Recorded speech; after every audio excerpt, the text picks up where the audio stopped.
Are flying saucers from another planet. Now I'm all for you like Janet. Can this be a real thing? Can it?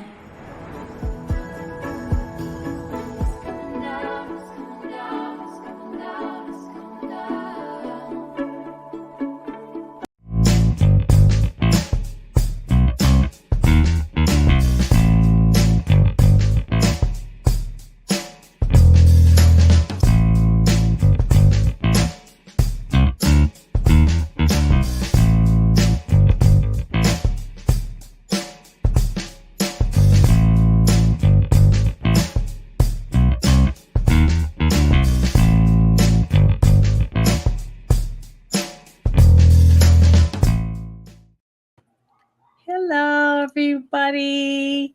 Welcome to the shit show. It's Friday night, so I hope you guys are all ready for a buttload of shit, because that's what we got tonight, don't we, guys? Okay. That's what she said. Lots of shit. I just want to say thank you for showing up. We got 6 Nations, 31 Kings. Thank you. Grumpy Old Ninja. Thank you so much. And I think that's it right now. That's great. All right. But I'm going to say hi to Bruce. Thank you for coming, joining me in tonight. I really appreciate you guys. And thank you to Orange Hat. And thank you, Ruben, so much. Thank you. Thank you so much. Because without you guys, I wouldn't even be able to do this stuff. But tonight, I'm going to let Orange Hat start out with some of the shit that he's got. And then we'll move on. Go ahead, Orange Hat. It's yours. All right. So, how many people here have heard of the show Law and Order SVU? I have.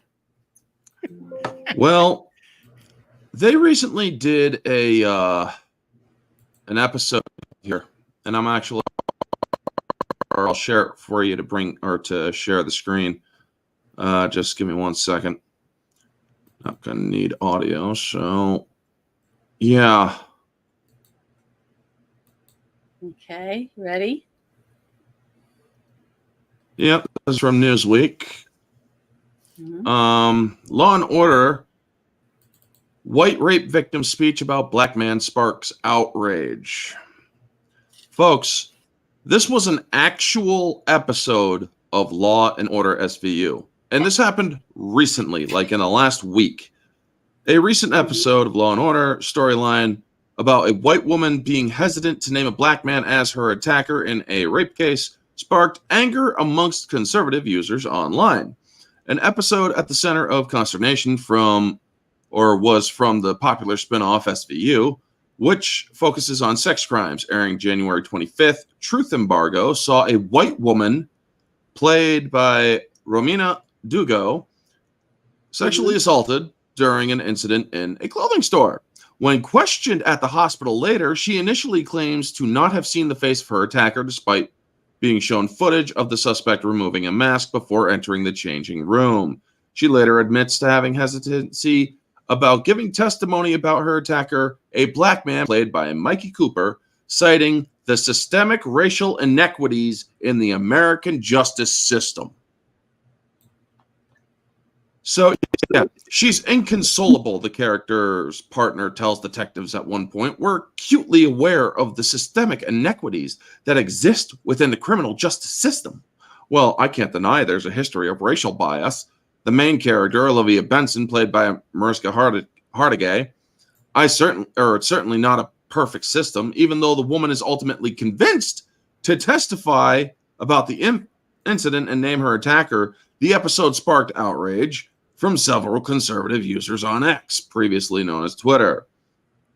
Law and Order features a woke white woman character who was raped by a black man, refuses to press charges because of her white privilege, and doesn't want black men or a black man to go to prison.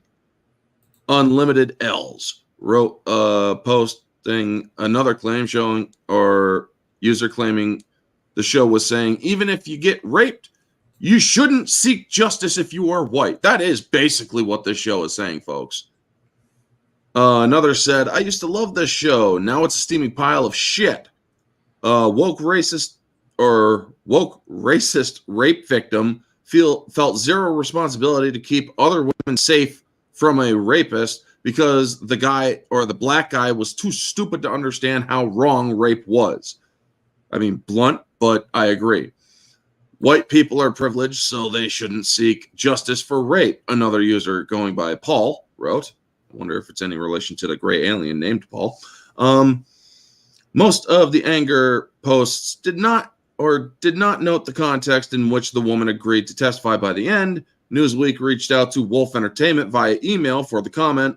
The broader Law & Order series has long generated controversy across the political spectrum, which viewers closer to the center and left-wing criticizing it for glamorizing and valorizing police and the justice system. A featured segment about such an issue on HBO's Last Week Tonight with John Oliver in 2022 promoted an agreement with the special or SVU actor Diane Neal that the show was propaganda. The same January 25th episode sparked reactions from some online viewers claiming that the mental gymnastics the show is doing to make sure cops are always the good guys are just downright kooky at this point. I mean, folks, regardless of whether or not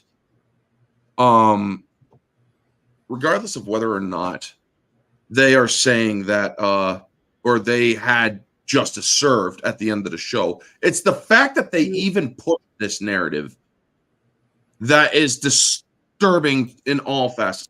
Now, I was told a few years ago that I was a king of useless information, that my channel was basically a king of useless information. But here's the thing. I have been reporting on Hollywood's controversies because just like politics, Hollywood is a tool of politics. In fact, Hollywood is a little bit even more influential than politics because they use Hollywood to push their agendas. This current agenda is that if you are white and you are raped by a black man, you shouldn't report them because you're a racist. And that black people in prison are not going to have a fair shake. I'm sorry, if a person or if that sort of thing happened to a family member of mine, I guarantee you they wouldn't care what color the person was. They would want the fullest extent of the law brought down on them. And if that sort of injustice or if the sort of injustice that they claim happens, I'm sorry, I don't fucking care at this point. They are constantly bashing on cops, saying that the cops are systemically racist when there's fucking black, Hispanic, fucking Asian, all sorts of, or the cops are very diverse with their ethnicities and whatnot. And yet they don't want to acknowledge that. But here's the thing. It is not being a king of useless information when I have been calling this shit out for over 3 fucking years, actually for a lot longer than that. I think it's going on 5 years now. That this shit is going on, that our society is being influenced by Hollywood and that they are being used to influence societal change. People are like, okay, here's a cookie, go in the corner and just pat your head and whatnot. I'm sick of being fucking told that shit. Because honestly, here's the reality. Look at our fucking society right now. Cops can't arrest people because they automatically have to fucking let them go. We have immigrants who are beating cops in New York City who were just fucking let go, and one of them fucking fled to a different state, I believe Florida. Yeah. And our governor, that fucking bitch, Hochul, I'm sorry, people need to put a petition on against our government that if you do not end the sanctuary status of our state and cities, you should be forcefully removed from office. You deserve to be forcefully removed from office. Now, I am not advocating violently removing them, but I am saying that they do need to be forced out of office. I mean, if anybody had any common sense, they would actually look at what's going on in entertainment and actually see what is going on. It's not subtle. It's not subtle. It is absolutely overt. They're trying to poison the mind of our kids. They're trying to say that anybody who disagrees with these sort of things are in the wrong. It's been going on for over 10 to 20 years almost. I just recently watched the show Bones with my mom.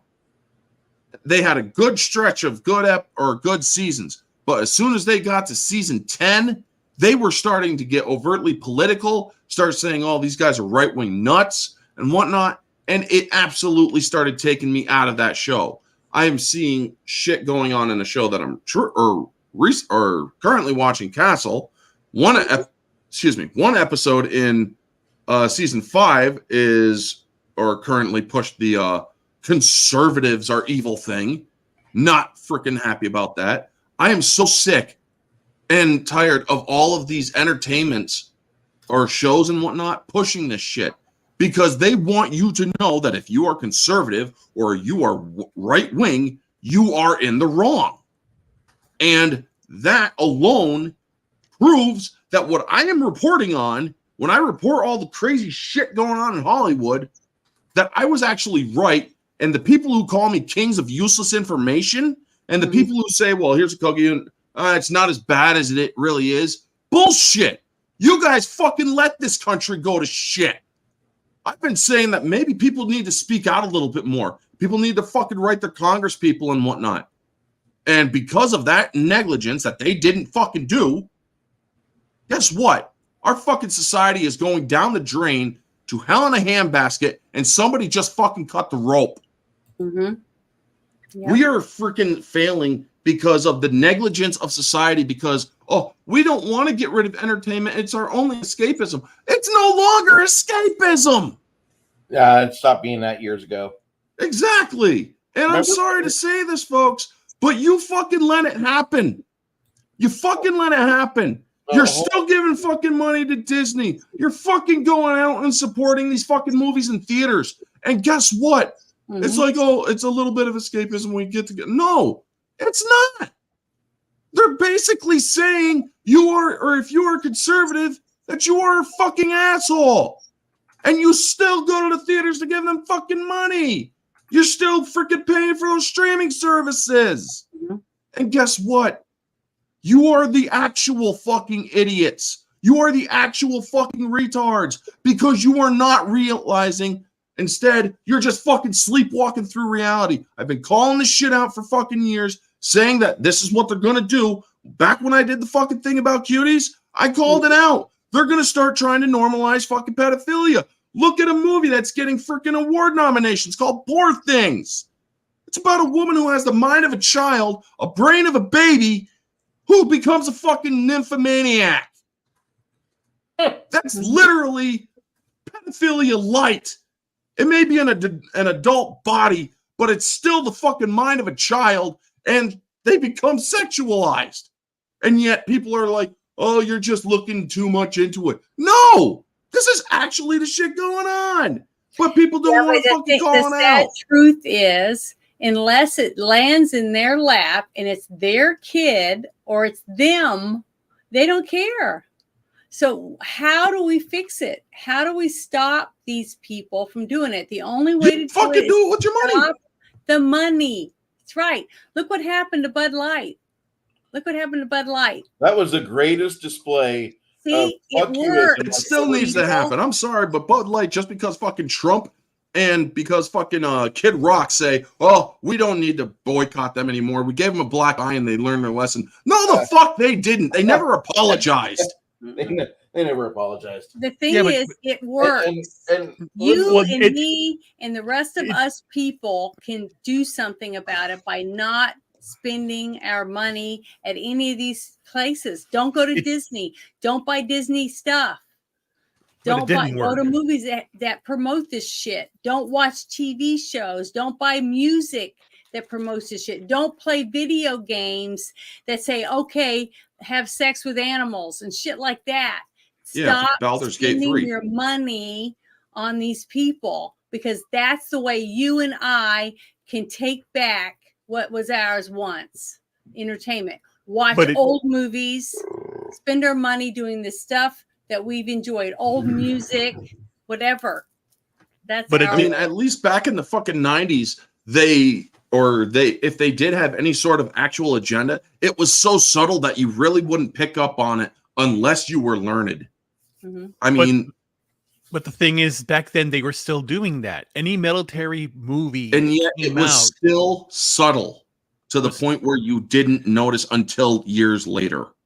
When you seen overt, now you can actually see it. If you look at it, sure, you might actually notice it back then because it's not so, or your eyes have been opened up to it. But honestly, it's the shit nowadays where people are fucking calling us nuts when it actually turns out we're the fucking ones that are actually right about this shit. That's what pisses me off most. I was called a freaking king of useless information by a family member, and it's like, yeah, but at least I'm fucking taking a stance against this shit because I know where it's gonna go, and it's gotten far worse since then. And it's like, you guys are the ones that are freaking letting it happen because you're the ones that are freaking willing to pay for this shit. That's right. And that you're right though. But see, the thing is, anyone that has been watching you and seen your content, they're the ones that are going to start going, wow, I can't believe it. You were right. You've been right all this time. So that's when you're going to realize the people that still come and see you and still watch you, even more of them are going to tell their friends, he was right all along. You need to start watching him. You need to start watching him. He's smart. When all the Bud Light shit started going off, I didn't really see how far down the rabbit hole it went. Because here I am buying my regular craft beer, and they got a 6-pack of Stella Artois, the Solstice brew. Yeah, I'll get that because I love Stella. Stella's great. And then one of my buddies is like, "You're gonna fucking drink that? You're a fucking hypocrite." And I'm like, What's going on? He's like, "Who owns that shit?" I'm like, "Oh, motherfucker! Now I got to start researching as all my fucking beer and who owns this shit, motherfucker." So no more Stella.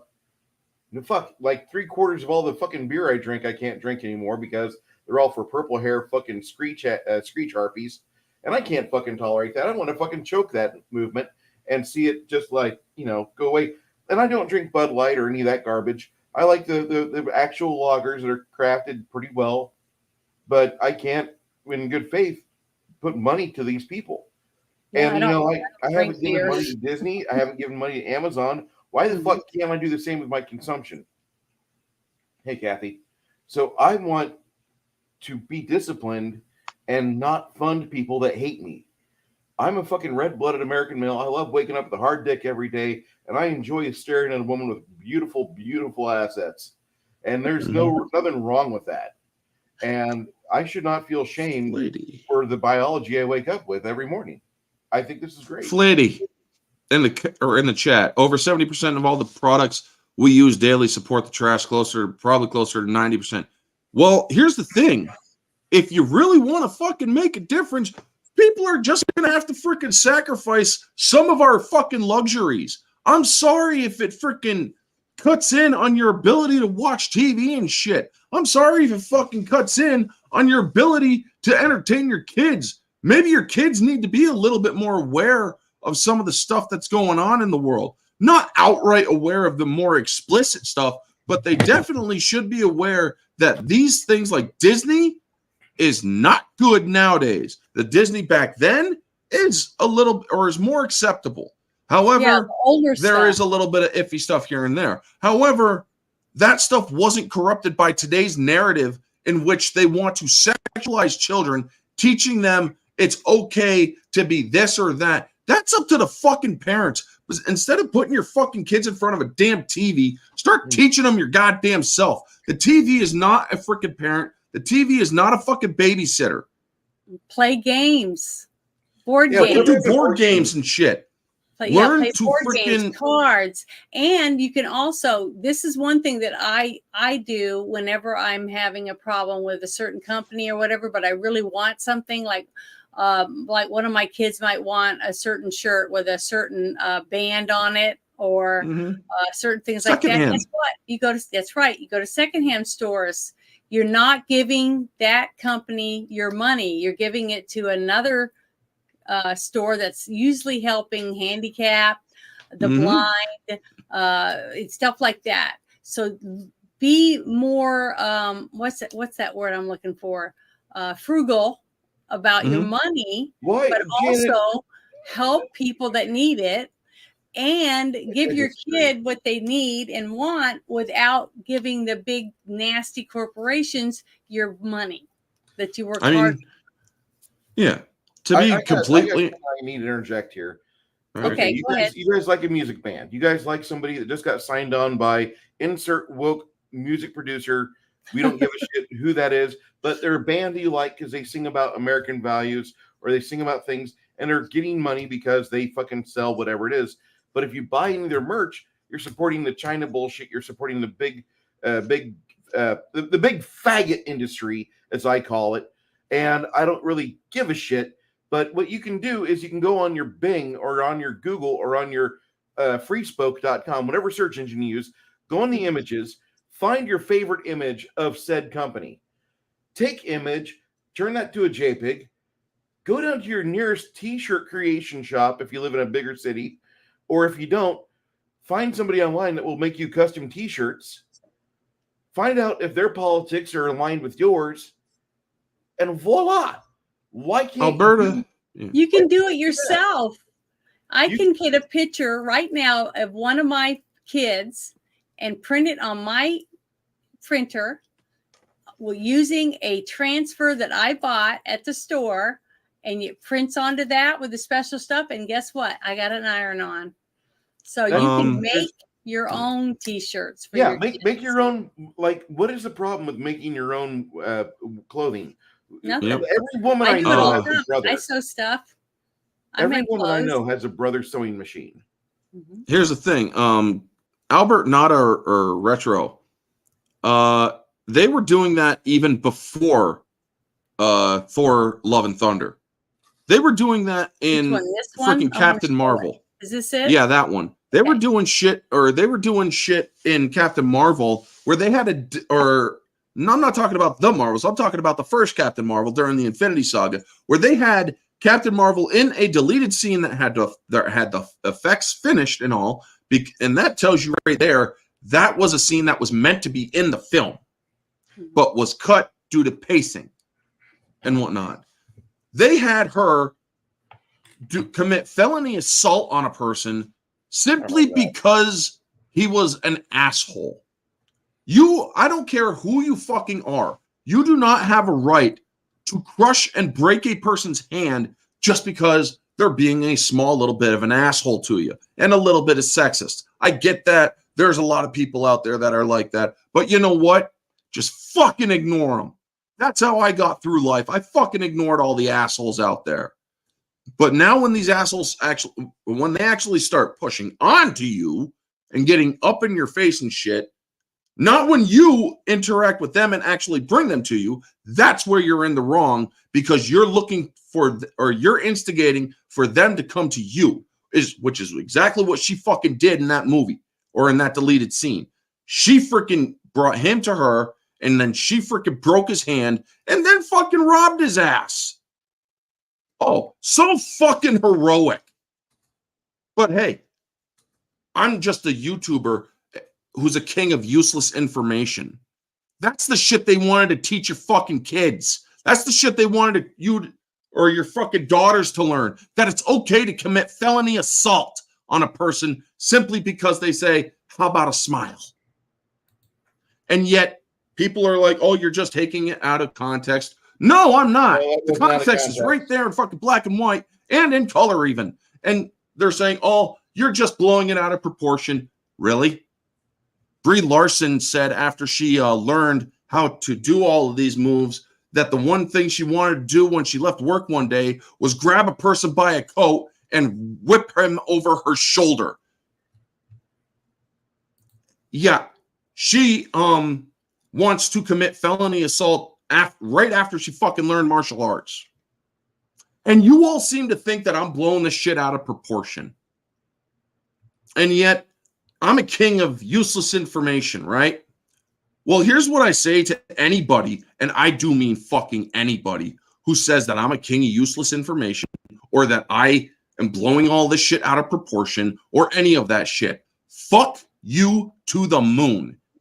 It's the shit that's been going on for fucking years. It's the shit that's actually starting to permeate our culture, starting to pollute our fucking way of life.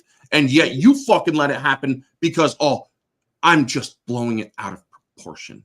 And yet look at where we are now. The sad fact is we let it happen. It's not anybody else. No, we did. didn't. We took a stand against it. No, We but spoke again, out against it. but again, that's not good enough because it's happening. Well, of course That's it's the whole not. We need more people to fucking listen, but unfortunately, they didn't want to Well, the listen. That's thing not is, our failing. That's can't- their failing. I can't sell everything I own, Ruben, and go out on the street and start beating people up and doing whatever and running people over with my car because they did something, they committed a crime.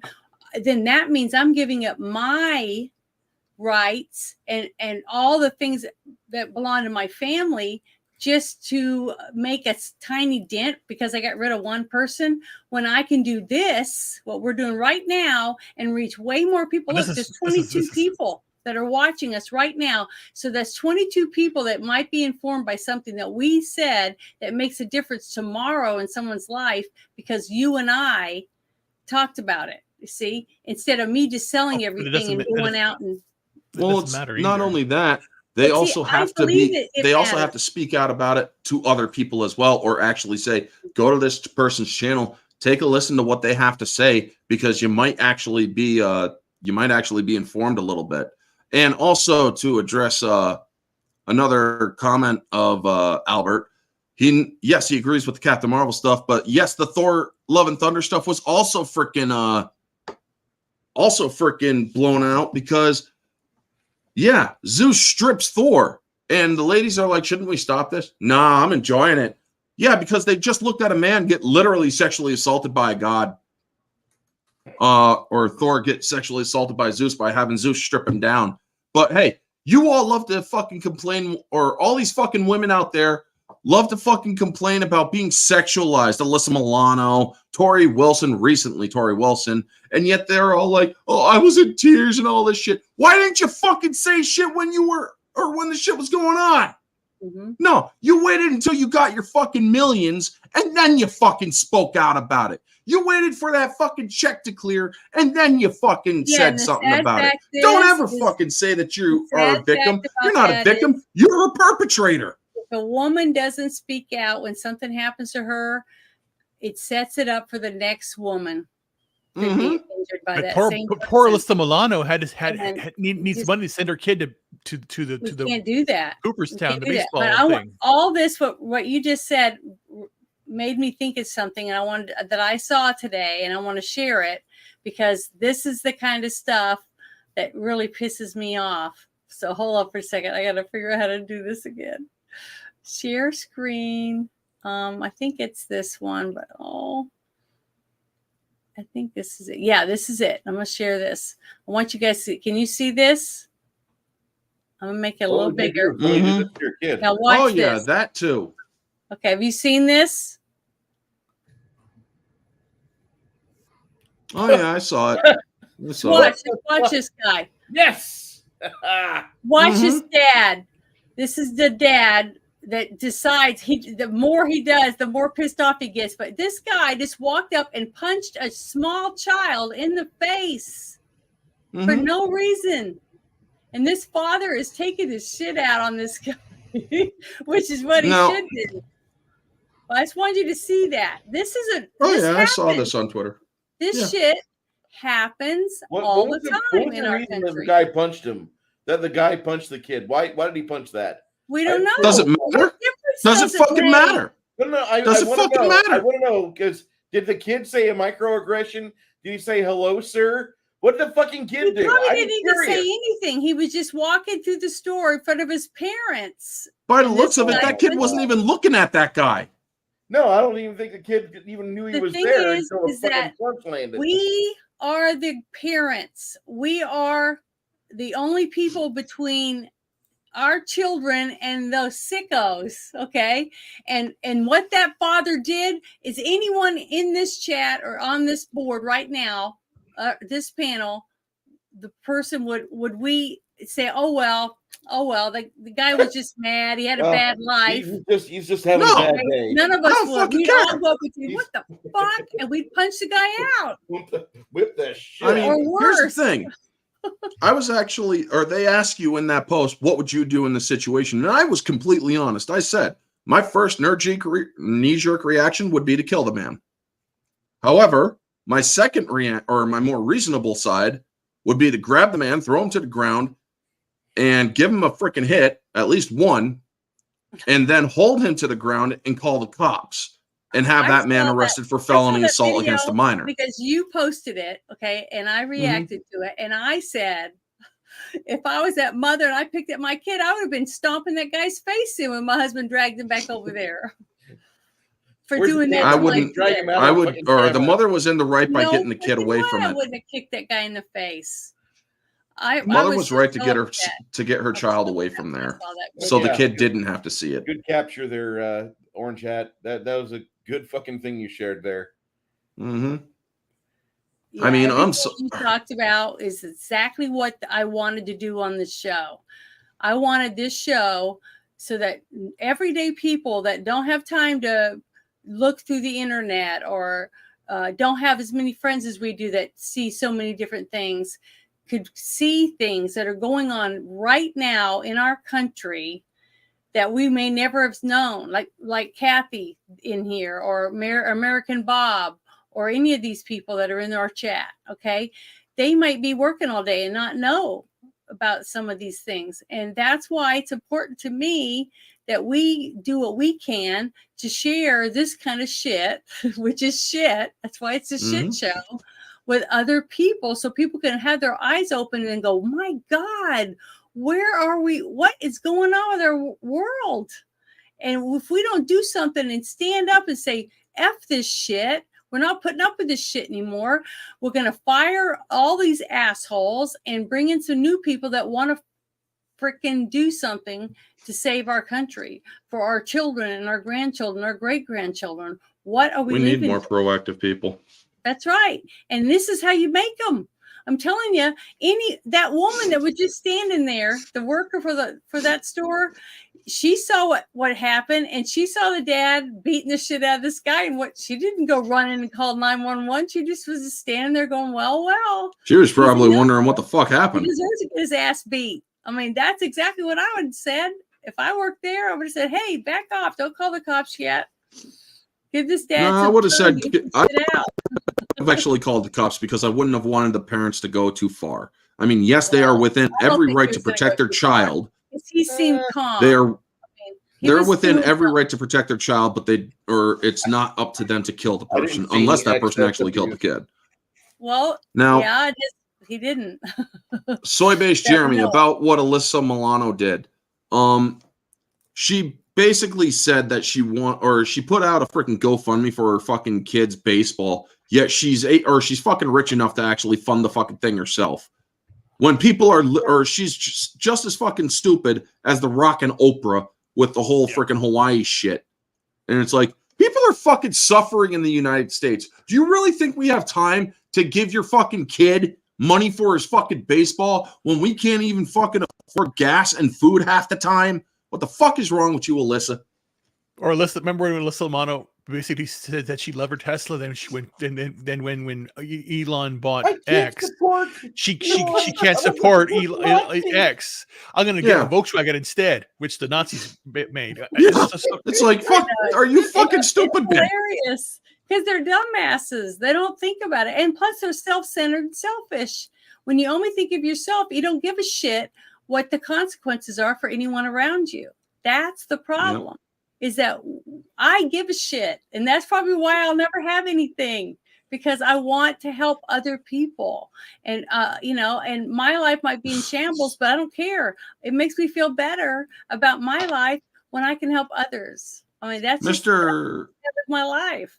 Yeah, Mr.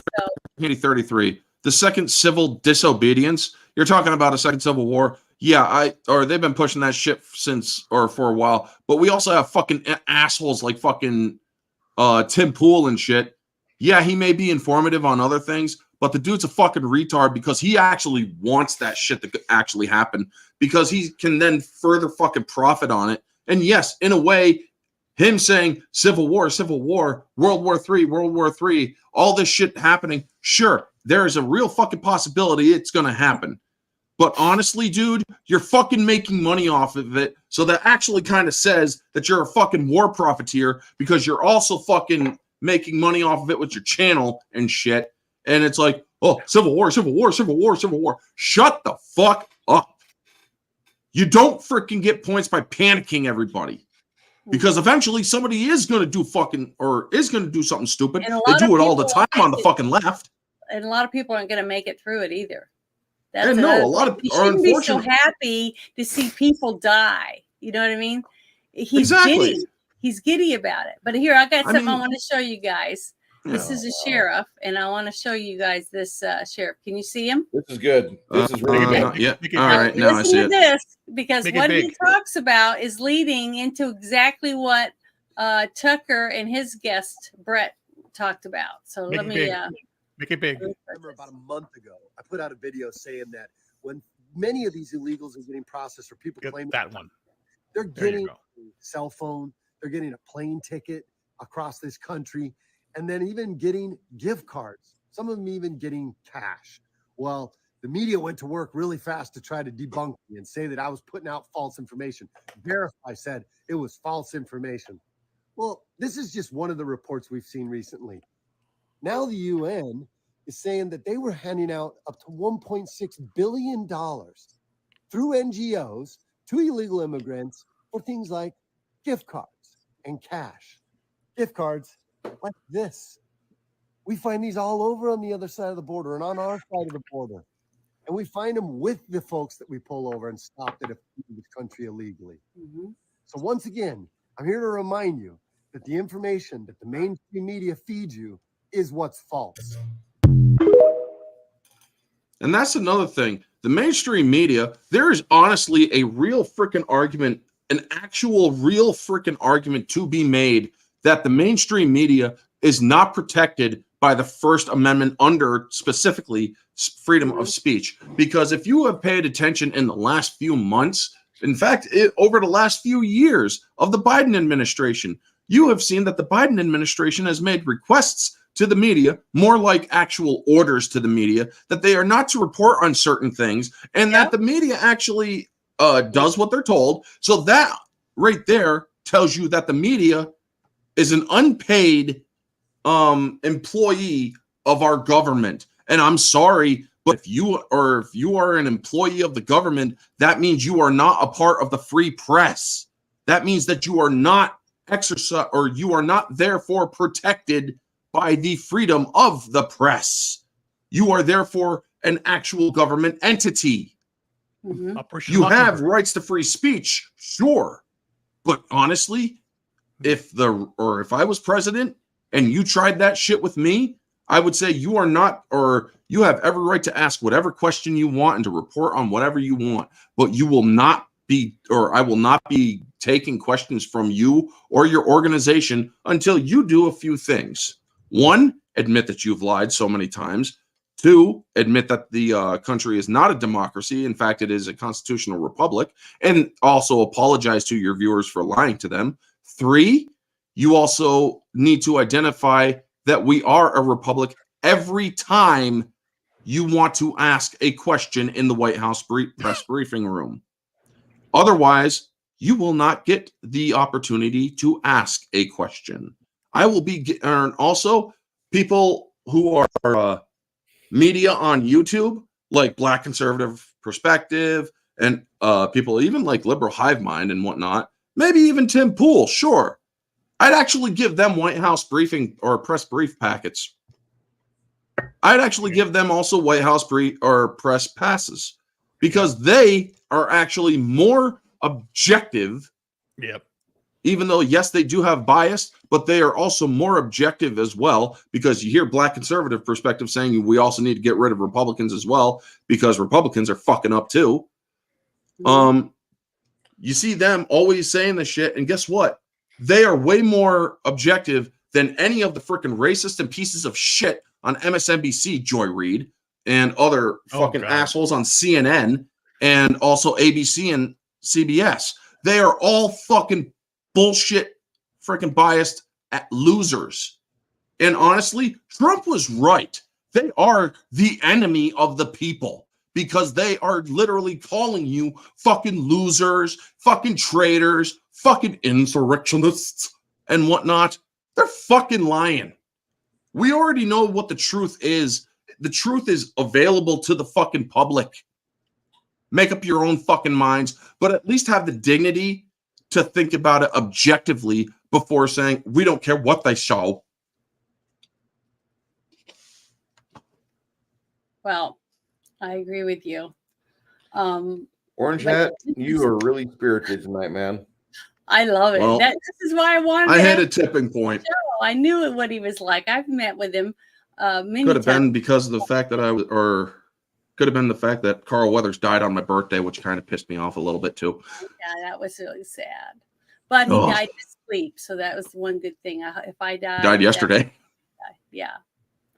But this. So yeah, I kind of hit a tipping point. I apologize. It's okay. I like it. I love it. I love that you're full of passion for, that's good. That's who you are. But this is what I wanted to lead into from what you saw. I showed you with the sheriff, right? What he was talking about, but what he's seeing himself on the border. Okay. Well, this gentleman, Brett Weinstein, he traveled to Darien Gap, which is like on the other side of Panama, I think. And he's going to talk a little bit with Tucker about what he saw. And that's what I wanted you to see, because I wanted you to hear that sheriff, okay? Totally not anything to do with these people that I'm about to show you. And he's got a different perspective, but this is going to give you a little bit more idea of what's really going on and what our government, this administration, is spending all our money on with the UN, working side by side against us, against our country. And this is what I wanted to show everybody. So I'm going to push make it play big on here. I will. I'm going to go back over here and make it big. And I'm going to turn it up. Okay, it's up. And here we go. I think it's just a little bit before when he starts saying some of the things that I wanted, but I didn't want you to have to listen to all the other stuff that's going on before that. So that's one thing. And you see, when you go into this camp of Canam Brio, you see the hallmark of the international community. You see NGO emblems all over the place, proudly American flags. They've paid for the water system, the toilets that are there. The United States government is facilitating this economic migration, and it's unmistakable, as is an organization called the IOM, which is the International Organization for Migration. It's a branch of the UN. And if you read their charter, you will discover that this organization believes that migration is an inherently good thing, that it's always good. And so they see it as their job to bring it about, to facilitate it. And in this case, that's particularly tragic because their desire to induce people to migrate is causing people who are woefully unprepared for the Darien Gap to try to make that journey. And the humanitarian tragedy is immense. Okay, I want to pause it there for a second. Ruben, do you know that much about that gap that he's talking about? Yeah. The Darien Gap is just basically lawlessness. It's basically if we wanted to construct a road from North America all the way from like Alaska down to the tip of South America, we could not go in the Darien Gap. It is controlled. It is wild, drug lords. It's lawlessness. It's a lawless area. And that's what he's talking about. It's an area, that one part of the world that we cannot control, and this leads to lawlessness. It's insane. Okay, well, I just wanted you to kind of let everybody know so that the people watching would understand what kind of place this is that he's talking about. Thank you. It's hell. The It's UN, hell on earth. which the United States is, I think, the largest donor by far, is paying for this with the U.S. government. Yep. Apparently they are. Now, Panamanians are largely unaware. Some are aware that there's a migration, but in large measure, this migration, once it gets through the Darien Gap, boards buses, and effectively what I now understand is that all of the countries in Central America are effectively waving the migrants through because those migrants are not going to stop in these countries. As long as they keep going to the US, these countries are willing to remain silent about it. Now, in 1991, Heather and I actually traveled the other direction through Central America, through all of the countries south to Costa Rica, and all of those borders are tightly controlled. Oh, I've been, yeah. And so it is very surprising to find those controls are effectively lifted here. That's clearly the result of a massive coordination, and of course, it's resulting in a large migration. Okay, with what he just said, okay, it's clearly a setup, basically, by the UN and the U.S. government and these other countries, just letting the people just wander through because they know they're not going to stay there and suck them dry. They're just pushing them through to come on to the United States. So I'm pretty sure that each of these countries these people are going through are also getting a little bitty chunk of money, you know, saying, well, we're not going to send you any more aid if you don't let these people just wander through here and just keep them pushing them down the road towards us. But why? Why is our government helping the UN with money, which you earn with your taxes, to push these people to our country? Why? Just think about that while you're Are you watching. asking the question, or are you just making No, jokes? I'm just wanting all the people watching right now to watch this and think about why it is they're doing this. Okay, so here we go. Because money's not real. Money's not real. But what I was going to tell you about the fact that this migration doesn't appear to me to be just one thing is that we went to another camp called San Vicente, and everything in San Vicente is different than it was at Canán Mombrío. San Vicente, first of all, it's not a town. This is a camp that is built as a transit camp. It's built of containers and various objects to house people. And it is almost entirely Chinese. Now, there were Chinese folks. Chinese. That's a long way from China. It sure is. And what's more, in this camp, the rule that you're able to go in and walk around and talk to people is not in evidence. The Senafront, the Panamanian border control, actually forbid us to go into the camp. So we had to stay on the outside of it. We were also forbidden to photograph it. So what photographs we have were taken covertly. But the most striking thing... Wait, may I ask, so is it the government of China? Do you believe that's funding this? Well, let me tell you the other thing I found, and then I think the answer to that will become clearer. Outside of the San Vicente camp, the Chinese migrants are, you can interact with them. There are a couple of shops where they go to buy water or snacks or whatever. And so you can interact with them at those places. They are the opposite of forthcoming. They have no interest in talking to outsiders. And I've been to dangerous places before. I've been to places where people fear their government and can't talk to you because they feel it's not safe. Jeez, this didn't feel like that at all. This felt like having fun, are we? Not want to share. No, I don't know what I did wrong. I actually pushed the wrong button. Okay, so now I got to stop and then reshare again. So hold on, you guys. I'm sorry. Quit playing with it. You'll go blind. I was doing so good. Welcome to the shit show. This is what happens when we finger the wrong thing. Oh my. Okay, can you see it again? Oh, yes. Yes. Okay. Here we go. Sorry. And what's more, there was an incident where Michael, who has lived in China, he's been all over the world, and he started up or tried to start up a conversation with a guy who claimed to be from Korea. And Michael tripped him up and got him to speak Chinese. And then there was uproarious laughter at the fact that he had tried to pull this caper on Michael. So it is not a friendly migration. These Chinese folks who are overwhelmingly male, military age, there are women present. I realized only this morning that in thinking back, I saw few, if any, children in the Chinese migration. They were everywhere in the other places we visited, but they were not present, as far as I remember, in the San Vicente camp.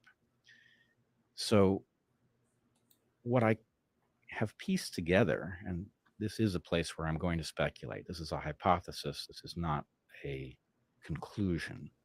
But what I began to suspect was that the Chinese migration is actually being cloaked by the economic migration coming from South America. And that is consistent with the observation that it has some different motivation. I learned from Michael that the Chinese migrants in the San Vicente camp largely bypassed the Darien. Because they have money, they can go by boat and they can skip most of the peril of the Darien Gap. And in any case, it's a very different phenomenon. And to see it housed so separately is quite conspicuous. I do not know what the rationale for this. Can you estimate? Do you have any sense of how many Chinese? These are Chinese nationals. They seem to be. How many did you see? Ish. Talking 60 or 600 or? It's very hard to say because we were held at one edge of the camp. So I probably saw 150 faces, but the camp is deeper. Now, Michael does some drone reconnaissance, and he's also been to this camp many times. He would definitely be the person to ask in terms of a good estimate for how many of these folks there are. But the degree to which this is not consistent with well, let me back up a second. I regard the Chinese people as victims of an oppressive government that I fear for my own reasons. For sure. So there's nothing about the fact that these folks are Chinese that throws me. And if they were fleeing that government, I'm not sure what we should do about it, but I'm certainly supportive of their desire. I would feel a great deal of sympathy. And in fact, I felt a great deal of sympathy for all of the other migrants that I met. But the sense of, it's really hard not to use the term hostility that I felt from Chinese was particularly unsettling, given that I know where they're headed, right? They're headed to the U.S. And just to be totally clear on that point, this was not a work camp for a, Chinese infrastructure project. And no, it was not. And what I know is taking place at the southern border of the U.S. Makes this even more disturbing, because although the controls at the southern border are still there for those of us who are crossing legally, the lack of any control for those who are crossing illegally is stunning. So if I may just compare, when I came back from Panama, I approached a kiosk with my passport ready to scan it. I didn't have to. A camera took my picture. And although I didn't know that my picture was about to be taken, I hadn't taken my hat off, I was wearing my glasses, the kiosk told me I didn't need to put my passport there. And then a customs officer behind me called my name, Brett. He said, "Do you have anything to declare?" I said, "No." He said, "You're good to go." So we have technology that is capable of identifying a person with that level of ease, to the point that they knew exactly who was coming through the border. But we are not apparently taking that information when people cross our southern border. What we're doing at most is asking them their name and their birth date and taking them at their word. But no biometric collection? Apparently not, which means that, even if this were simply a matter of our system being overwhelmed by migrants, you would at least want to collect that information so that if a troublemaker did come through, which is inevitable that they will, you could begin to figure out who it might already be, have, right? So that you know, they had an identity, even if it was just connected to biometric data, that would be useful, but we're not doing it. So what I think I saw, my hypothesis for what I think I saw is that there is an invasion taking place. You know, it's not a sleeper cell because it's on the move, but I started to think of them as sleepwalkers. And there's also a massive migration, and the migration is causing us to have difficulty discussing the invasion, which is a distinct phenomenon. And different simply from desperate peasants from poor countries coming here for work. There was no desperation in evidence. And Michael also gave us a video, which I can't establish the origin of, but it is a Chinese cartoon set to happy music of a migrant moving through Central America, changing modes of transportation. And it basically indicates, here's the route you will travel. Now, was it produced by the CCP? I can't be certain of that, but that certainly is suggested that this is a message about how to make this journey. For what purpose, I don't know. But I do not believe that the people I encountered had left China without the knowledge of their government. I believe their government has some reason to have facilitated. But the administration must be aware of this. Our administration? Yes. It is, but here's the problem I've been wrestling with. It used to be that it was hard to convince people that our system was deeply corrupt. Back in the days when those of us who were focused on this issue used to talk about campaign finance reform, right? It was a problem, you know, that you could grapple with. It was of that scale. Now it's like a whole different level of corruption, right? And here's the question that I've never heard a good answer to. What stops our enemies internationally from buying influence over our system in the same way that corporations do and did? I can't think of anything, and I've never heard patriotism. Right. Sorry, just kidding. I don't think there is any such safeguard. And if there is such a safeguard, I would like to know how often it has been triggered. Certainly our enemies will have noticed that we have a system that's pay for play.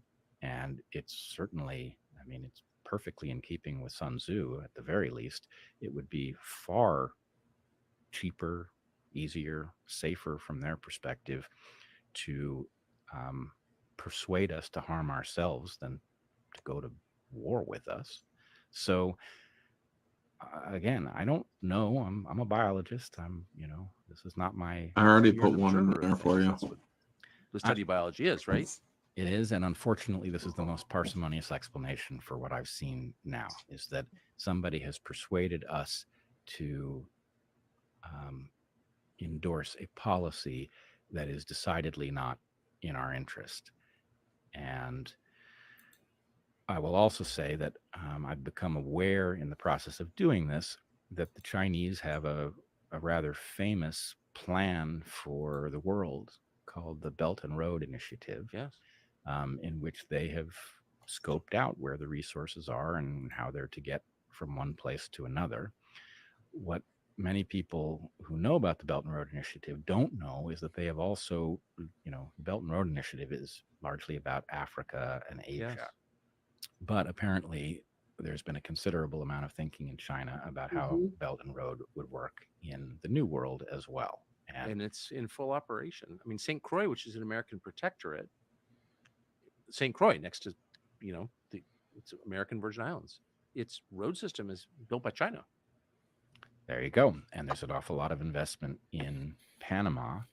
And there is certainly talk in China about opening the Darien Gap. Opening it, paving it. Right. And okay, I'm going to stop for a second. What do you guys think? What is your scenario about what he's uncovered? What do you think our government is getting out of this? They are getting an army. I know, but against America.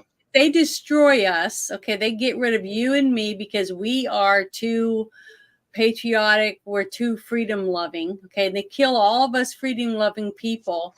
Who's gonna live here? Who's gonna rule? I mean, you know what I mean? It's gonna be a land grab. Yeah, a land grab, but who's gonna run it? China? Do these China, UN. people in charge that are letting this happen with the UN, working with the UN, right, to do all this, do they honestly believe that when China does get in here, that they're going to have any say in anything? And do they really believe that? Do you think they do? But it's not China; it's UN. China is the I know, proxy. but our government is helping now. They have Yes. to know that this is happening. The people in our government that is helping this happen, do they honestly believe that once these other people get in, that they're actually going to have a place? They're not needed anymore. They can't be that stupid. But that's going to keep them. But but again, that's you're jumping. You think China's going to take over? No, the UN will take over. The New World Order will take over. No, I know someone's going to take over, but do the people that are handing us and our land to these people, do they think that they're going to have a place on the throne? That's what I'm trying to say. No. Yes. Or they think they will, but they won't. Yeah, but Yes. why would they think they would have a place? Because they already at do. all? Because they already do. They already have. Now they do, but once it's over and the transfer happens, why would they? There is no honestly- transfer. It's gonna be. It's gonna be. You're. It's not a. It's gonna be a peaceful When transfer. I'm not here and freedom is gone, that's a transfer. That's It's a how peaceful I'm- transfer. It's Okay. peaceful. But You're the gonna ask people. that They're are gonna ask handing for it. my freedom to them think they're going to be free to do what they want. See, that's what I don't understand. How can they possibly think that these people are going to let them do anything? But the thing is, That's but what they're telling me. again, what are they doing? Again? You think like them. They just want food, shelter, and they're gonna be. It's gonna be like a third world country. But again, they have a roof. They have that whatever they want. The people I'm talking about are the ones that are in the White House, the ones that are in all the mansions that are running everything, the ones with millions and millions of dollars that's been laundered in Ukraine, brought back to them and put in their bank accounts, the ones sitting in their kitchen, opening their giant 3-door freezer, eating their $500 ice cream. Those people. Okay. They don't need money. They don't need a place to eat. They don't need a place to sleep. They have that. What do they think they're going to get once they give my house away and that everyone else that I love's stuff away to other people that are just coming in here and being handed whatever they wanted? Okay. Why does Nancy Pelosi and all these other people think that they're going to be on the throne with the UN leaders and the Chinese leaders? Because they already are. That's the point. Yeah, right now. But why do they think these still be needed after the transfer is over? Because you need regional governors and start. It's still there. I don't understand your question. That makes sense now. That Because you're going to have like you're going to have, because again, you're going to have regional. Again, I'm saying it's a quote from Star Wars. The regional governors will take over.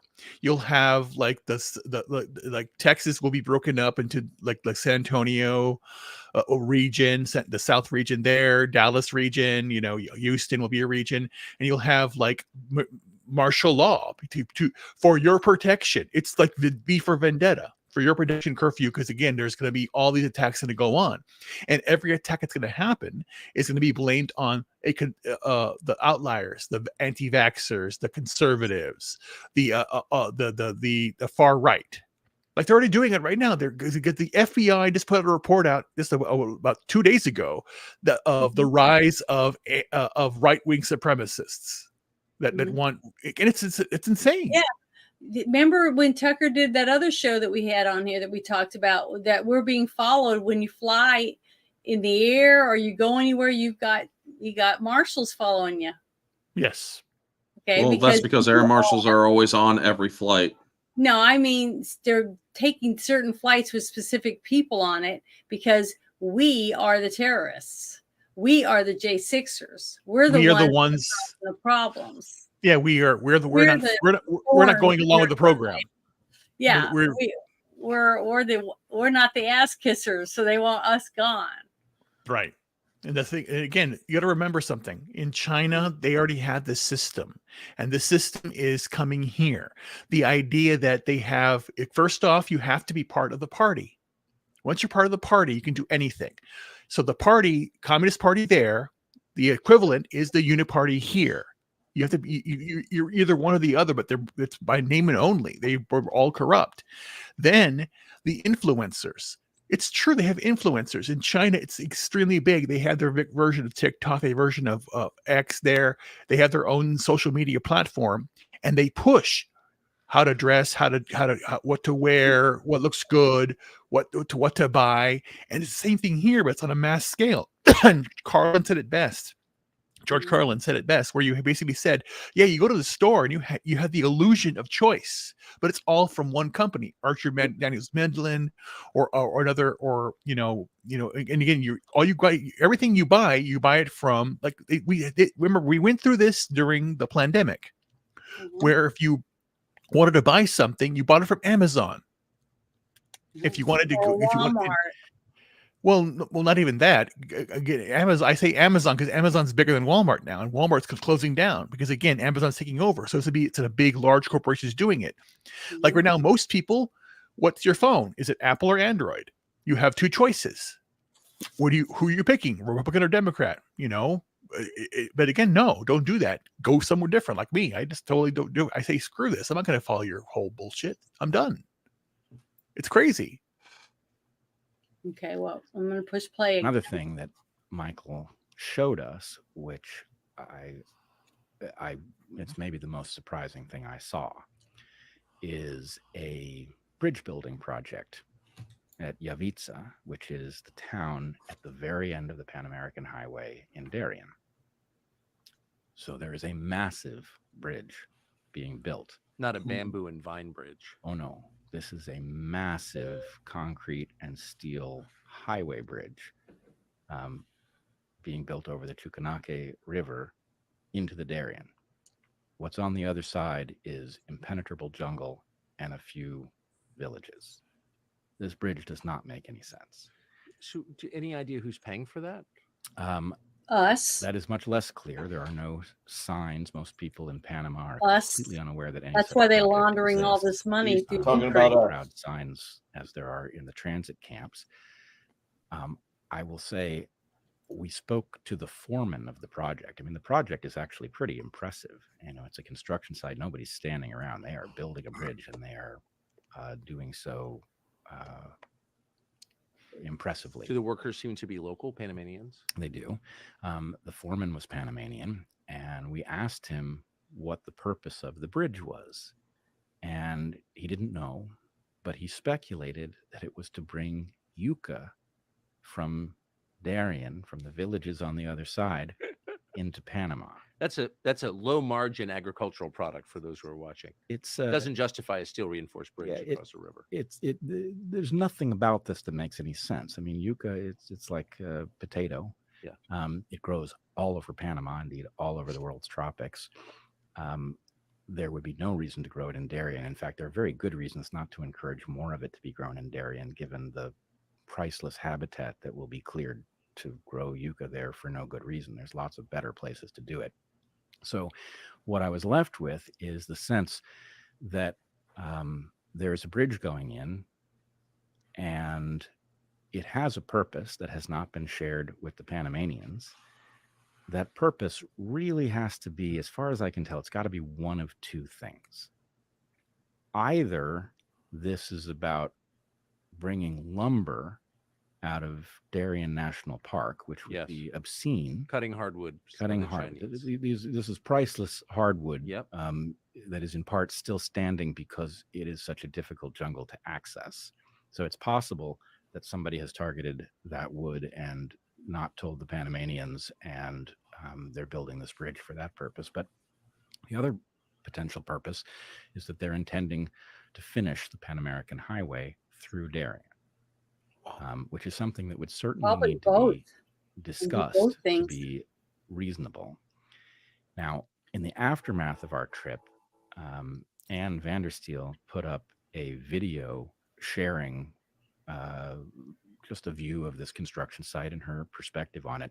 And this caused a small scandal in Panama because the Panamanians weren't aware, and suddenly this was on the internet, and they were talking about what is this bridge at the southern end of the Pan American Highway in Panama. And the Panamanians claimed that it was just to reach the villages on the other side. So I'm left with the very odd sense that their cover story is that this is a boondoggle, right? If this was a boondoggle and they were just putting money into a project that meant nothing, then that would explain the bridge to nowhere. But this didn't look like a boondoggle. This looked like somebody wanted the bridge, and given the Belt and Road Initiative and the sense that the Chinese have about what the future should look like and in which direction resources should move and for what purpose, it's hard for me not to connect the dots between these things, right? You have a massive migration of people, labor. You have a likely invasion of military age, largely Chinese males, who are not forthcoming about why they have embarked on their journey and appear to be encouraged by something in China to do this. So, you know, I don't know. Is there... Given what you're describing and what you saw with your own eyes, doubtless you have seen Senator Dick Durbin of Illinois' comments in the Senate where he said, hey, we should let people who came here illegally join the U.S. military. What does that make you think? Well, this makes me think back to the COVID crisis and some thoughts that I was developing then about the insanity of throwing highly trained people, in many cases, out of the U.S. military for refusing to take the so-called vaccines. Now, my sense at the time was that likely had the purpose of getting rid of the kinds of people who refuse moral orders. That's right. And that it created a much more compliant force.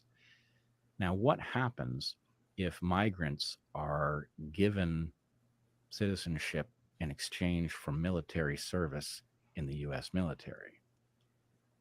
That seems to create a major hazard because the perverse incentives for a migrant and the lack of allegiance to fundamental American values means that would be just the kind of force that could be used to impose tyranny on other Americans because they have no would loyalty. have, you know, no history with us that would cause them to think twice. We've seen this before with the Roman legions.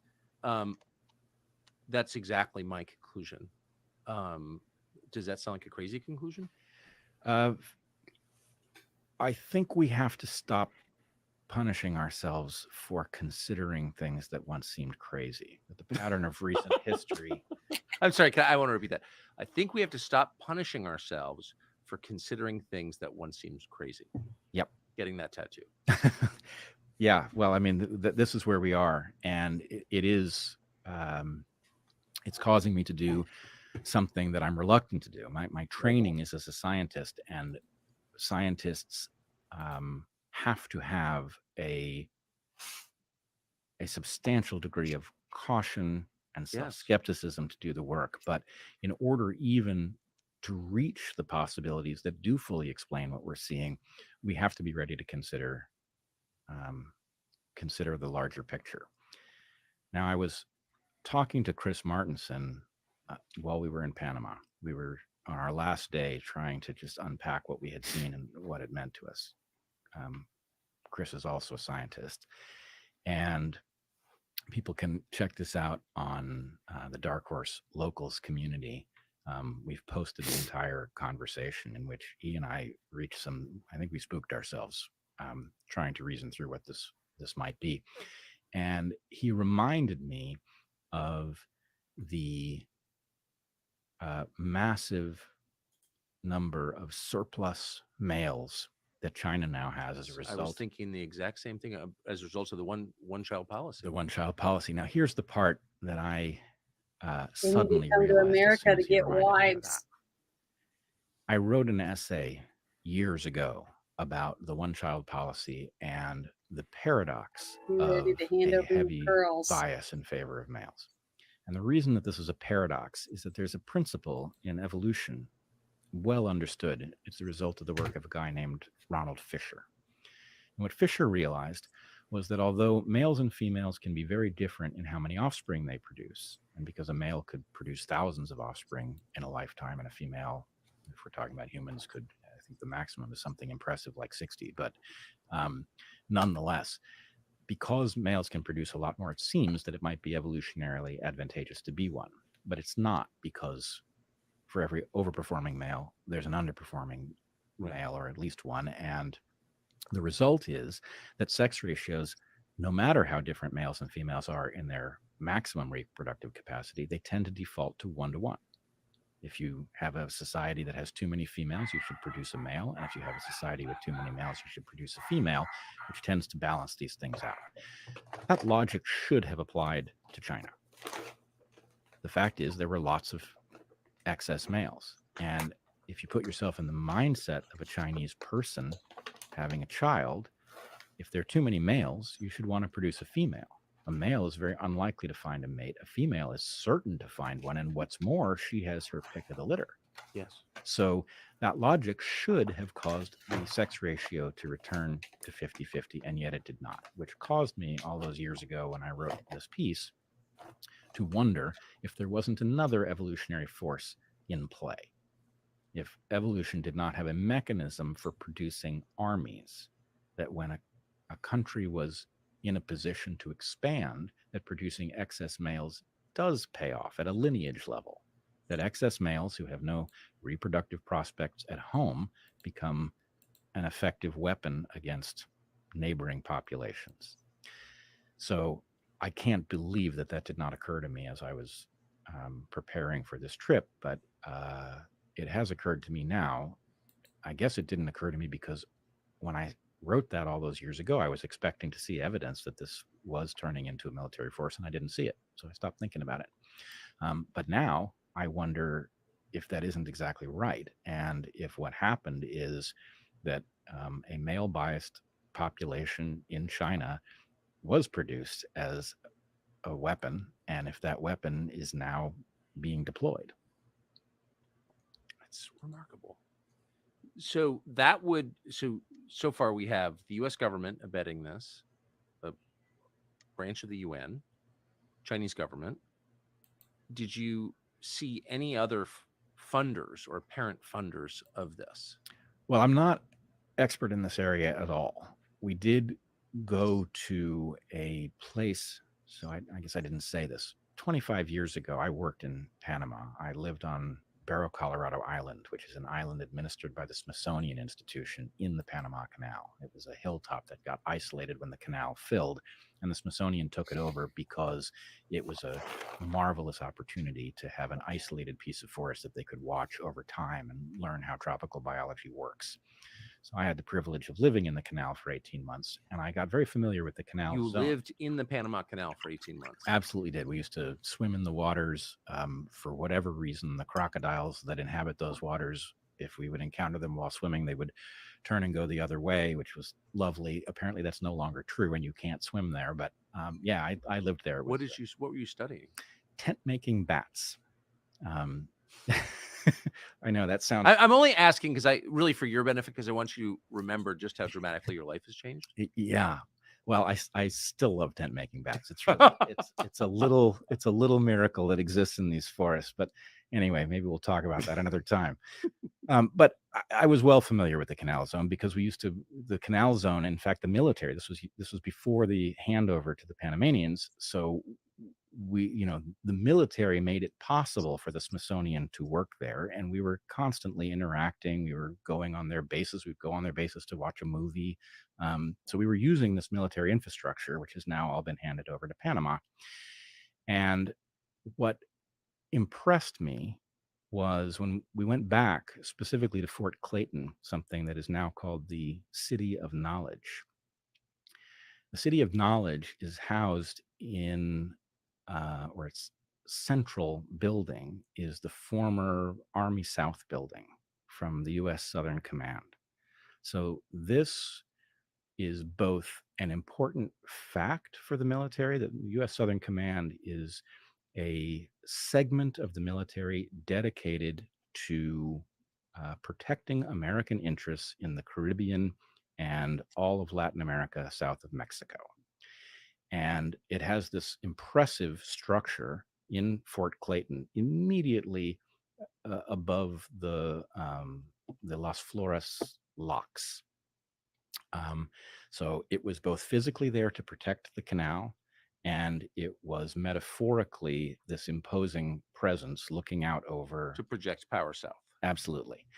And after the handover, all of the military bases that were in the canal zone were handed over, and this one has been taken over by the UN and the international community, and all the NGOs have offices there. And it reminded me of how many things in our society have had their purpose inverted, right? Universities used to exist to make young people smarter and more analytically capable. Universities now make people stupider and convince them of things that just simply aren't true. Yes. Newspapers used to help us understand what the facts were about events that were taking place that involve us. Now newspapers obscure the facts from us. They're the last to report the news after we embarrass them into doing it. So this structure that once was a testament to the achievement of the Panama Canal and the importance of protecting the Panama Canal is now involved in what looks like obvious subterfuge against American interests, right? An organization that is dedicated to facilitating migration without asking Americans, without there being any plan at all for how the well-being of these people is going to be financed. That their office, IOM, is sitting, if this building, U.S. Army South, the Las Flores locks, is it's like a person, and at that person's left knee is the IOM looking out at the Bridge of the Americas, which when I was there was the only way to cross the Panama Canal, right? It's almost the exact inversion of what these structures were built for. And how many times do you have to see the inversion of something to begin to get the sense that that's something has taken over our system? And so has he said anything you guys want to talk about? Well, it's. I'm still listening for the whole thing. Biological Okay. Term to describe the process of maybe cancer, the body eating itself. I mean, it seems like the structures set in place to protect the country are now at war with the country. Mm-hmm. I do have the sense that the country, the structures, and it's not even just the country, it's the West. And, I view myself as very much a patriot of the country, but I'm also a patriot of the West, which I see the country as having, it's slightly overstated to say invented the concept, but in any case, yes, the West appears to be sick with an infection. And again, I don't want to drag you into too much biology, but everybody knows what a parasite is. There's also something called a parasitoid.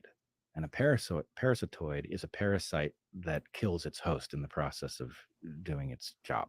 And I'm concerned that we may have a parasitoid that is actually it's called the at least Biden indifferent to the administration. destruction of the United States and the West, and is acting accordingly.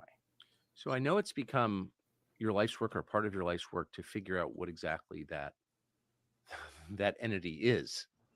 Are you any closer? I suppose I am. I mean, maybe I'm part way, and that part involves I now look at a map with much more skepticism that I understand what it means. That we have become so accustomed to looking at something like a nation, like China, and thinking of it as an entity that behaves in some way. And something about the ease with which various power structures interact suggests that we I don't understand why my government is behaving in a way that seems to be Chinese. sabotaging the interests of average Americans, but It it is is. undeniably.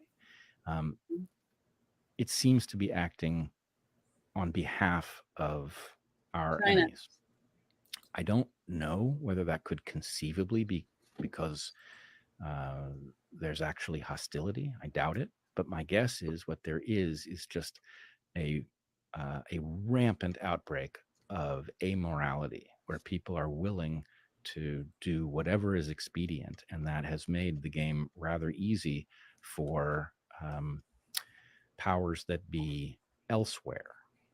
And I don't know where the analysis becomes absurd.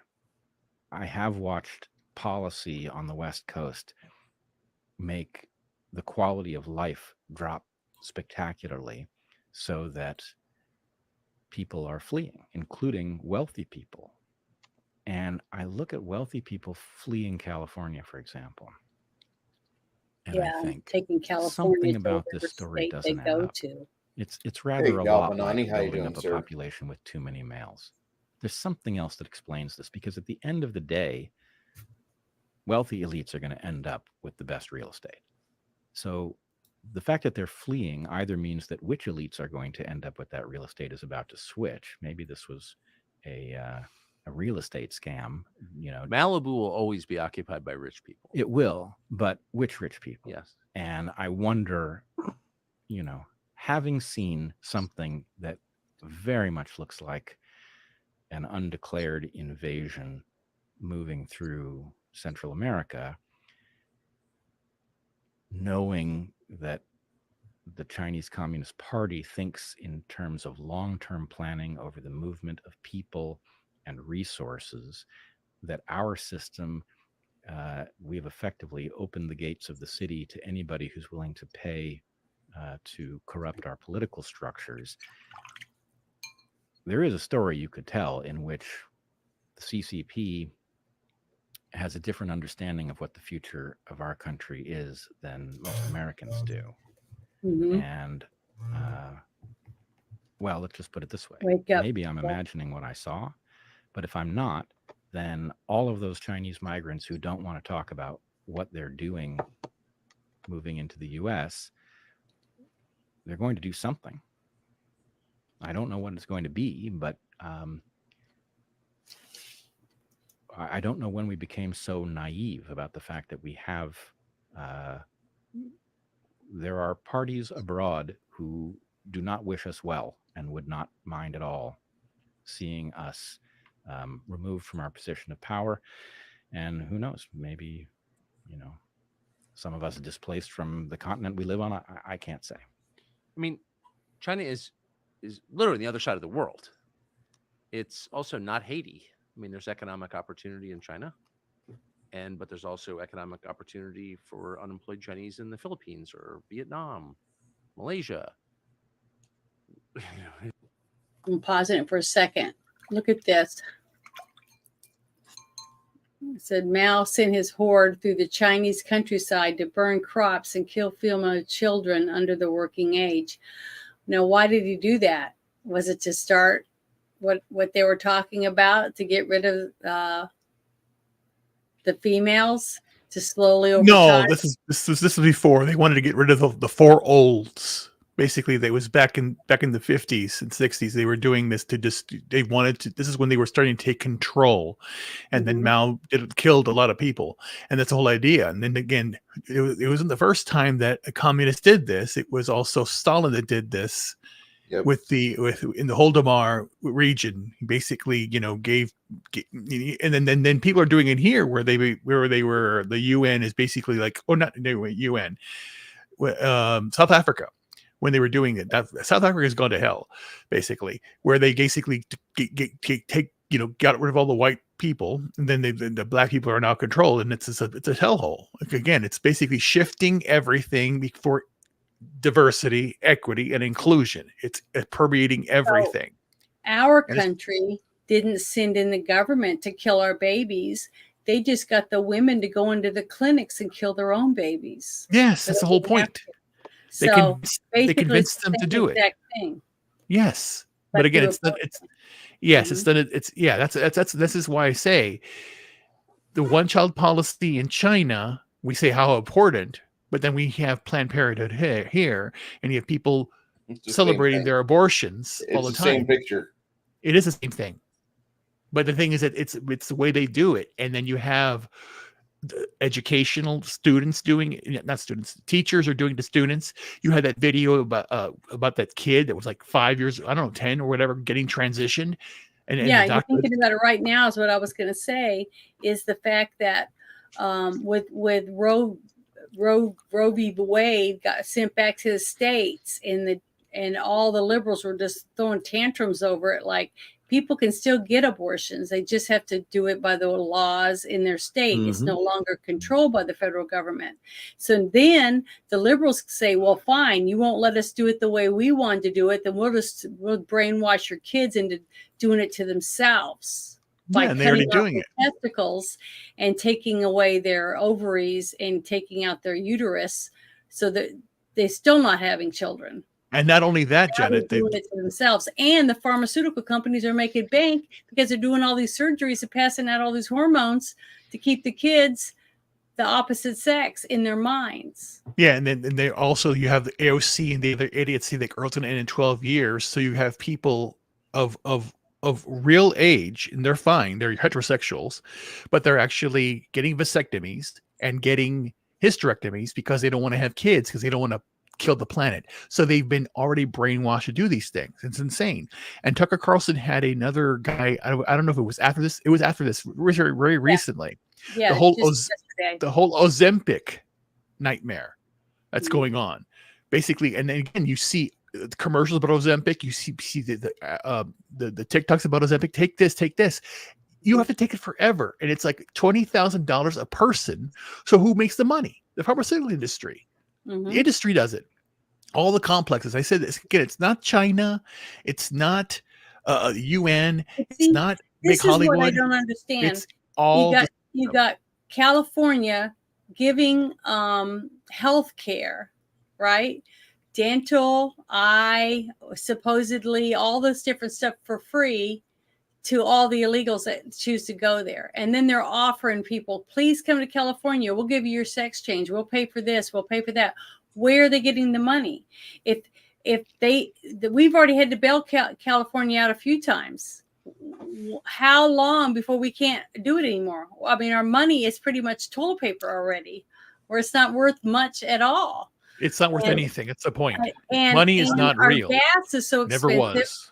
People, you got James R. the other day talked about this, about his own state in Hawaii. He said that firemen or whatever, or police officers, I can't remember which one it was one of the two, probably both, made a certain amount of money every year, like $50-something thousand a year, right? But $69,000 a year was considered the poverty level.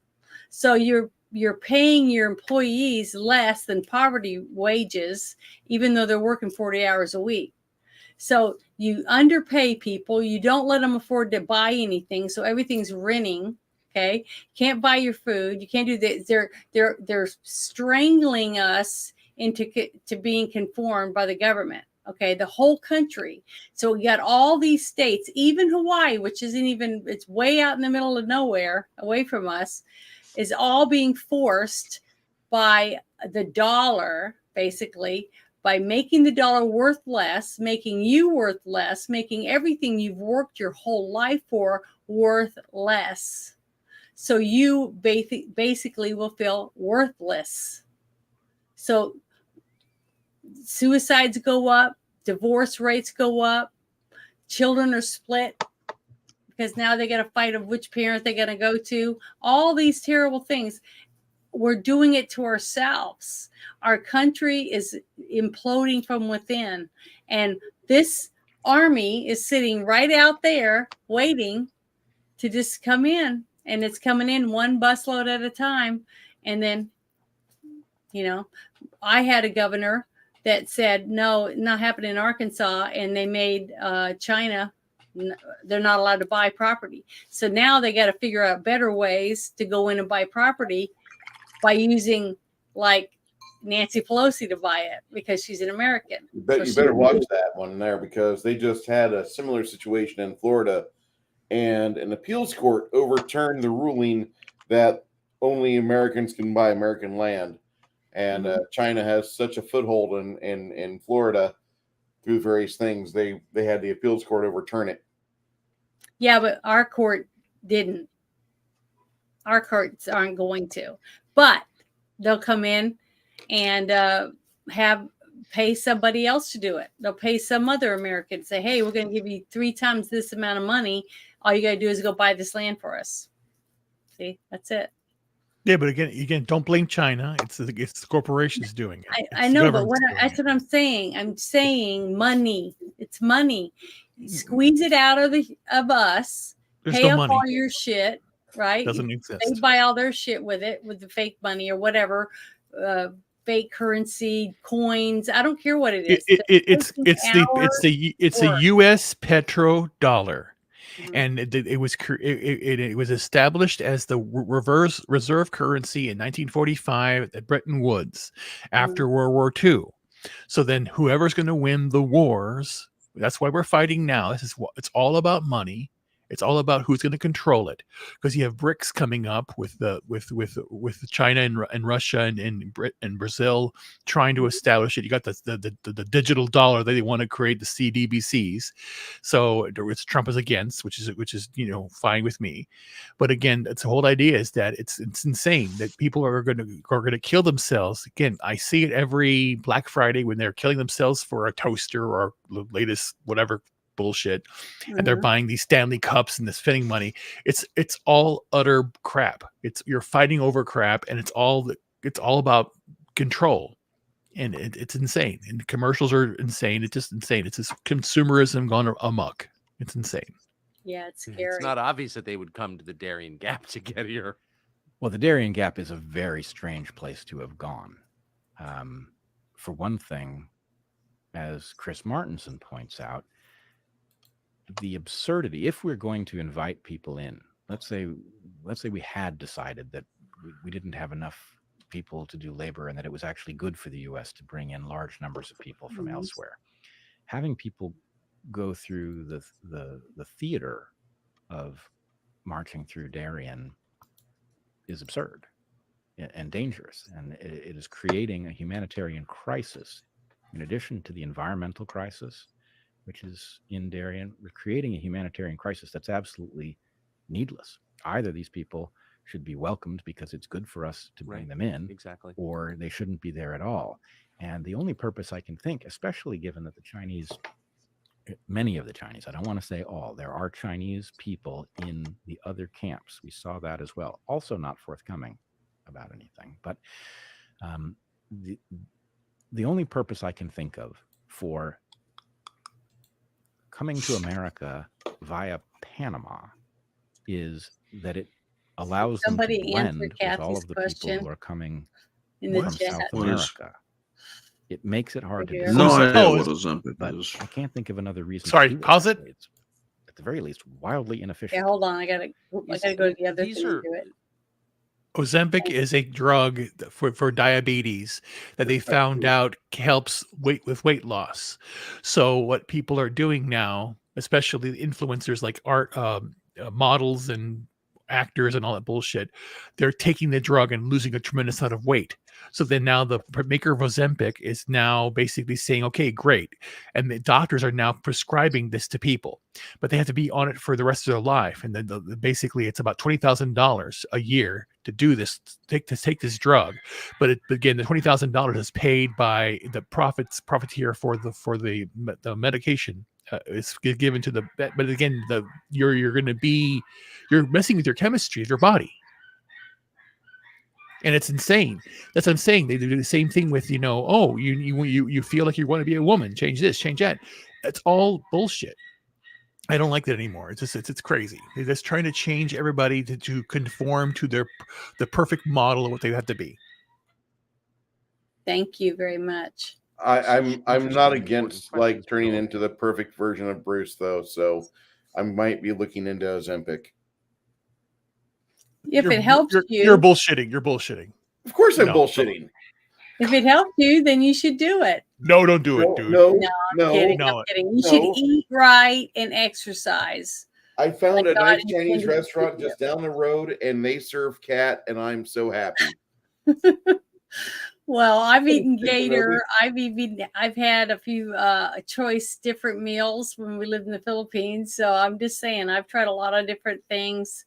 And my dad was jungle survival instructor, and we've eaten bugs and all kinds of weird things. But just because that's, we wanted to try it because it was interesting, but not Somebody because was my talking government about- said I had to eat it.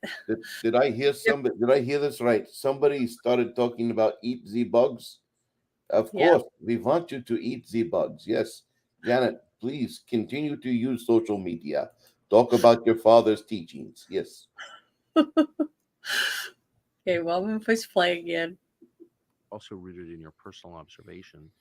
Did you run into any journalists from big newspapers or TV channels when you were down there? Absolutely not, which is also shocking.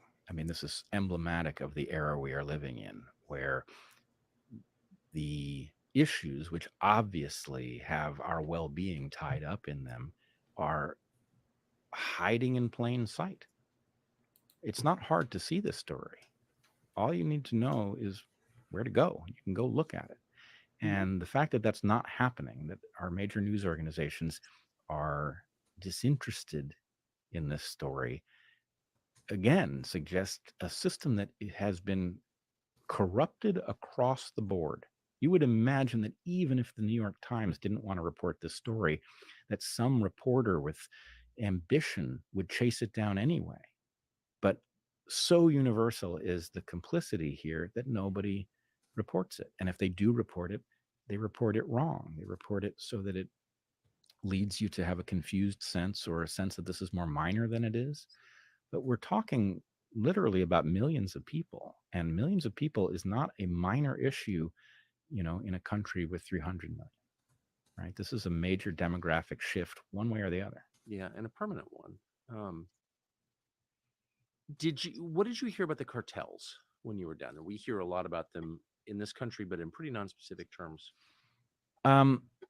We heard that they were present, and I don't think that's a new phenomenon. We also heard, so there's a lot of what we would call coyotes at our southern border are called snakeheads. There's a lot of this going on in Darien. People are paying to have somebody shepherd them through, and that often does not go well. So they're present. The cartels appear to be making a great deal of money from this. They're probably not happy to have it discussed. I don't know what that implies.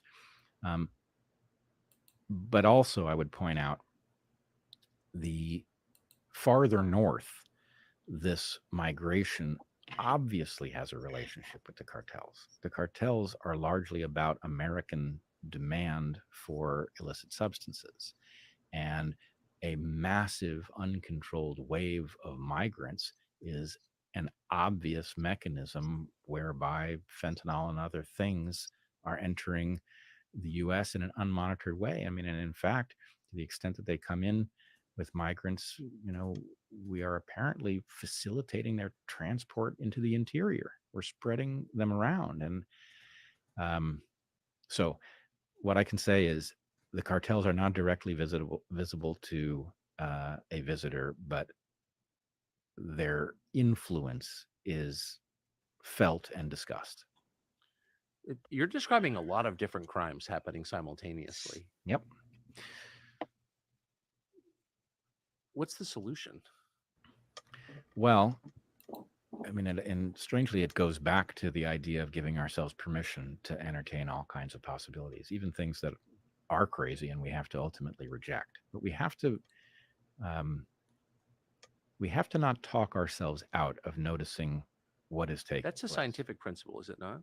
Well, it's funny. Scientists are losing their way as well. And I think how science is actually done is being forgotten. And I think we are actually literally in a cryptic dark age. Now, every dark age has a small number of people, I call them keepers of the flame, who do remember how to do science and keep that knowledge alive in one way or another. But it's time to dust it off and bring it out into the mainstream. And the toolkit for figuring out what a story like this means is not different from the toolkit you use to figure out what's going on in a tropical forest. It's hypothesis testing. And what you don't want, people have heard from me now, they've heard some things, they may be shocked by them. You don't know. This is one person's view of what they saw. What you really want is many people to have seen it, and then you want them to pool their understanding, to point out what doesn't make sense about one story, one explanation or another. That's the process. And the fewer of us who are on the case, the worse we're going to do. And that we should just expect that. So the first answer is just more of us, wake up. better. Something is afoot that none of us have seen before, even to the extent that there are echoes of historical processes here. Much of this is quite new. I mean, for one thing, a mass migration through a dense jungle where people have been informed about how to transit it, by cell phone, where money can be wired by Western Union to buy yourself a bus ticket after you've been robbed by bandits in the forest. All right, this is some weird combination of very low tech and very high tech. What percentage of the migrants have smartphones? Well, I don't know, but my guess is much larger percentage have them at the beginning of their trek than have them at the end. In part, that's because of rampant theft. Yeah, I talked to a woman. Her name was Jen. She's Venezuelan. She was a college student in Venezuela and is fleeing the collapse of her society. She was robbed of everything she had. Ugh. In Darien. I'm almost certain she was raped. I didn't ask her, but I told her that I thought her journey had been more perilous than she shared, and she confirmed that. And I think we both knew what I was talking about. But in any case, she lost her phone to bandits. But the other thing that happens is the exhaustion that people who are unprepared for the Darien Gap experience in struggling up these, just mud doesn't even describe it. The clay in these soils is such that you just imagine incredibly slippery faces, that are being drenched in rain on a daily basis. People are so exhausted that they rid themselves of the possessions that they thought they would somehow bring through. They lose their shoes, they drop all of their possessions, and they walk out with nothing. So in any case, I would say probably most of them have phones when they embark, and I have no idea what the percentage that actually keep. What is it doing to the environment, to the landscape? It's a catastrophe. I mean, it's certainly going to be limited at this point to I think there are 3 major routes through the Darien Gap at the moment. They are absolutely littered with trash and bodies, and it's apparently quite hellish. In fact, Jen told me that on her trek, she spoke pretty good English. She said that she didn't see a single animal. I'm sure she meant mammal, but the idea of walking across Darien and not seeing a single mammal suggests that this is just absolutely devastating. Now, it's nothing compared to what will happen if a road gets put through. Roads have a very well understood impact on a forest like this. Once you have roads, you're going to have hunters, and they're going to empty the forest. You're going to have empty forest syndrome. After that, you're going to have loggers. They're going to be pulling out all of these priceless tropical hardwoods. You're going to get miners who are going to illegally go in there and mine and leave big tailing piles and toxins. It's a devastating impact. At the moment, my guess would be that the forest is rescuable, but the process has to stop. If it continues to go down this road, it will be unsavable. Has the government of Panama said anything about this? I mean, it's their territory. Mostly they don't say anything. And what we were told was that this was kind of the deal, that if they ushered people through, they facilitated their movement, then those people would keep going. And this is a temporary cost for Panama. I think if the people of Panama thought that the migration was going to stop and they were going to have to absorb all of these migrants, there would be riots in the streets. That's my guess. Panama's, for other reasons, in rather perilous situation, because after the handover, the Panamanians upgraded the canal. And they did so according to plans that Americans had drawn up. They put in a third lane for boat traffic. But so every time a boat transits the canal, a huge amount of water is lost in the process of lifting and lowering boats. When the Americans drew up the plans for a third lane, which the Americans did not complete, the Panamanians now have, it involved the damming of a second river to provide more water. So that never happened. Panama is now in a drought, and the drought combined with the massive extra losses of water is resulting in the Panama Canal having greatly reduced traffic, which is a huge hit to the Panamanian economy, because each of the ships that transits the canal hands over a huge pile of cash to be allowed to do it. And this is a major piece of the Panamanian economy. We're at the beginning of the dry season. I don't know what's going to happen by the end of the dry season, but it may go from a greatly reduced number of transits per day to, I don't know, could it go to none? Maybe, which would be a big hit to the world economy, actually. This is why the Nicaraguans are considering completing that canal, right? The Nicaraguans, that has been long under discussion for 150 years. Yeah, right. So I don't know if the Nicaraguans are going to. At the moment, the Panamanians are using the train that parallels the canal, and basically lots of ships are offloading their cargo onto a train, and it's going overland to a ship on the other side. So in any case, Panama has a stability problem of its own, and that combined with the hazard posed by this migration, and if America closes the door on this migration, where do these people go? So last question, if you were to I know that you will continue your journey of inquiry in this topic, but where else would you go to get answers to what exactly is happening? Well, if I was initiating an effort to figure out that question, I would bring the people who have navigated the story this far together with whatever experts still exist on the various related topics. I mean, frankly, I would talk to Michael Yon about all of the things that are connected to this story, all the things he's seen all over the world. He has a very good sense for who the players are, and what he knows has to be brought together with an understanding of how these dynamics might play out. But I have to say, I'm not sure. I don't know how much time we have. Again, I don't know if what I saw implies another shoe is going to drop. How many of these Chinese sleepwalkers have to end up in the U.S. before some other phase kicks off? What was the involvement of COVID? Is it just happenstance, or is there something about the COVID crisis that is in some way connected to what we are now? What do you mean?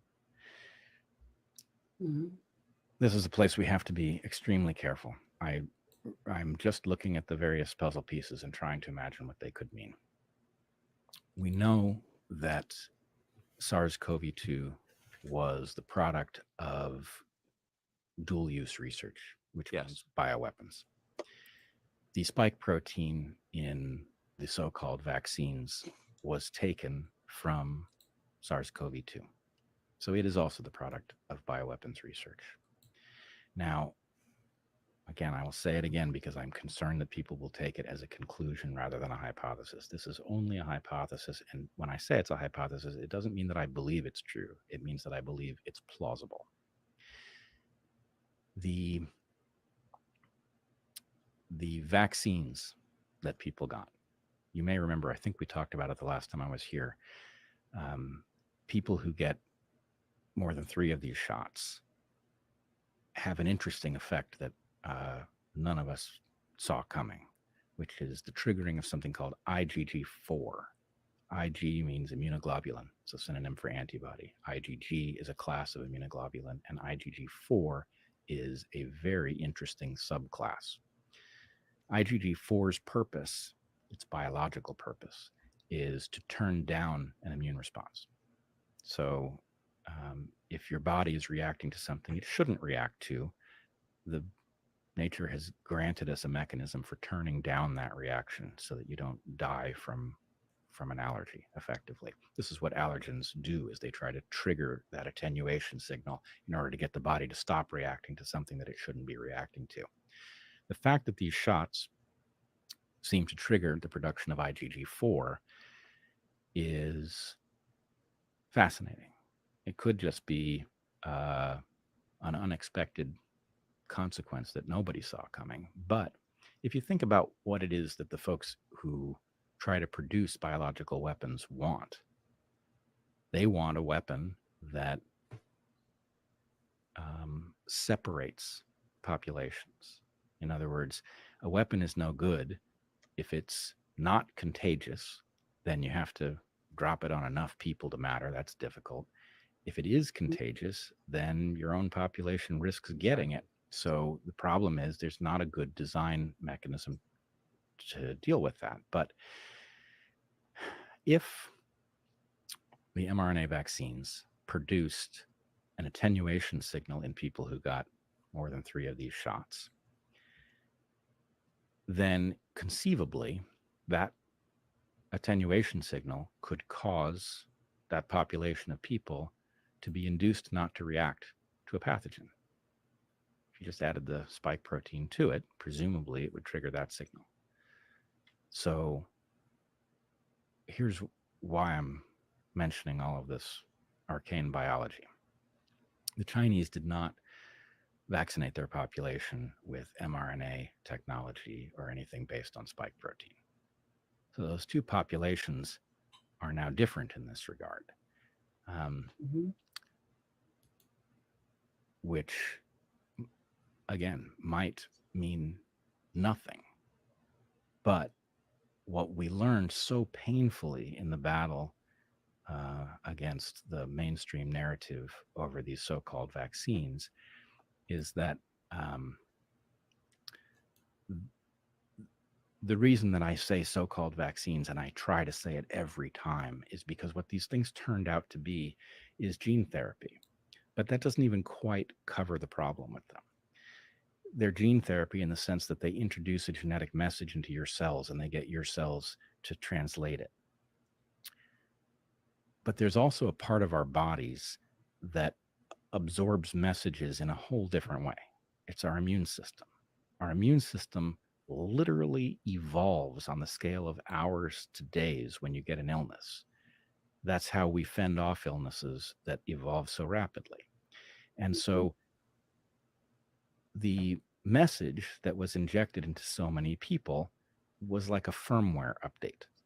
It was a firmware update that caused the immune systems of those people to take up a new way of viewing the world. And that new way of viewing the world seems to have produced this attenuation signal in response to the antigen, the spike protein antigen.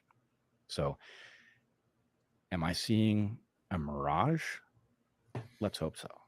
So just to try to flesh out or put in non-specialist terms what you may be suggesting, it's plausible that this was all an effort to make one population effectively immune from some new bioweapon and another population susceptible to it? Is that what you're saying?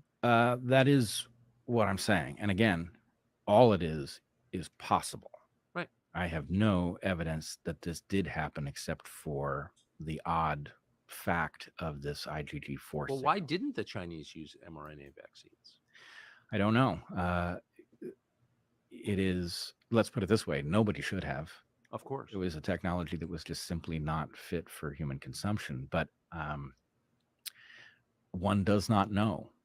And further, we got a lot of nonsense out of China that caused people, including me, to be more frightened of SARS-CoV-2 than was warranted.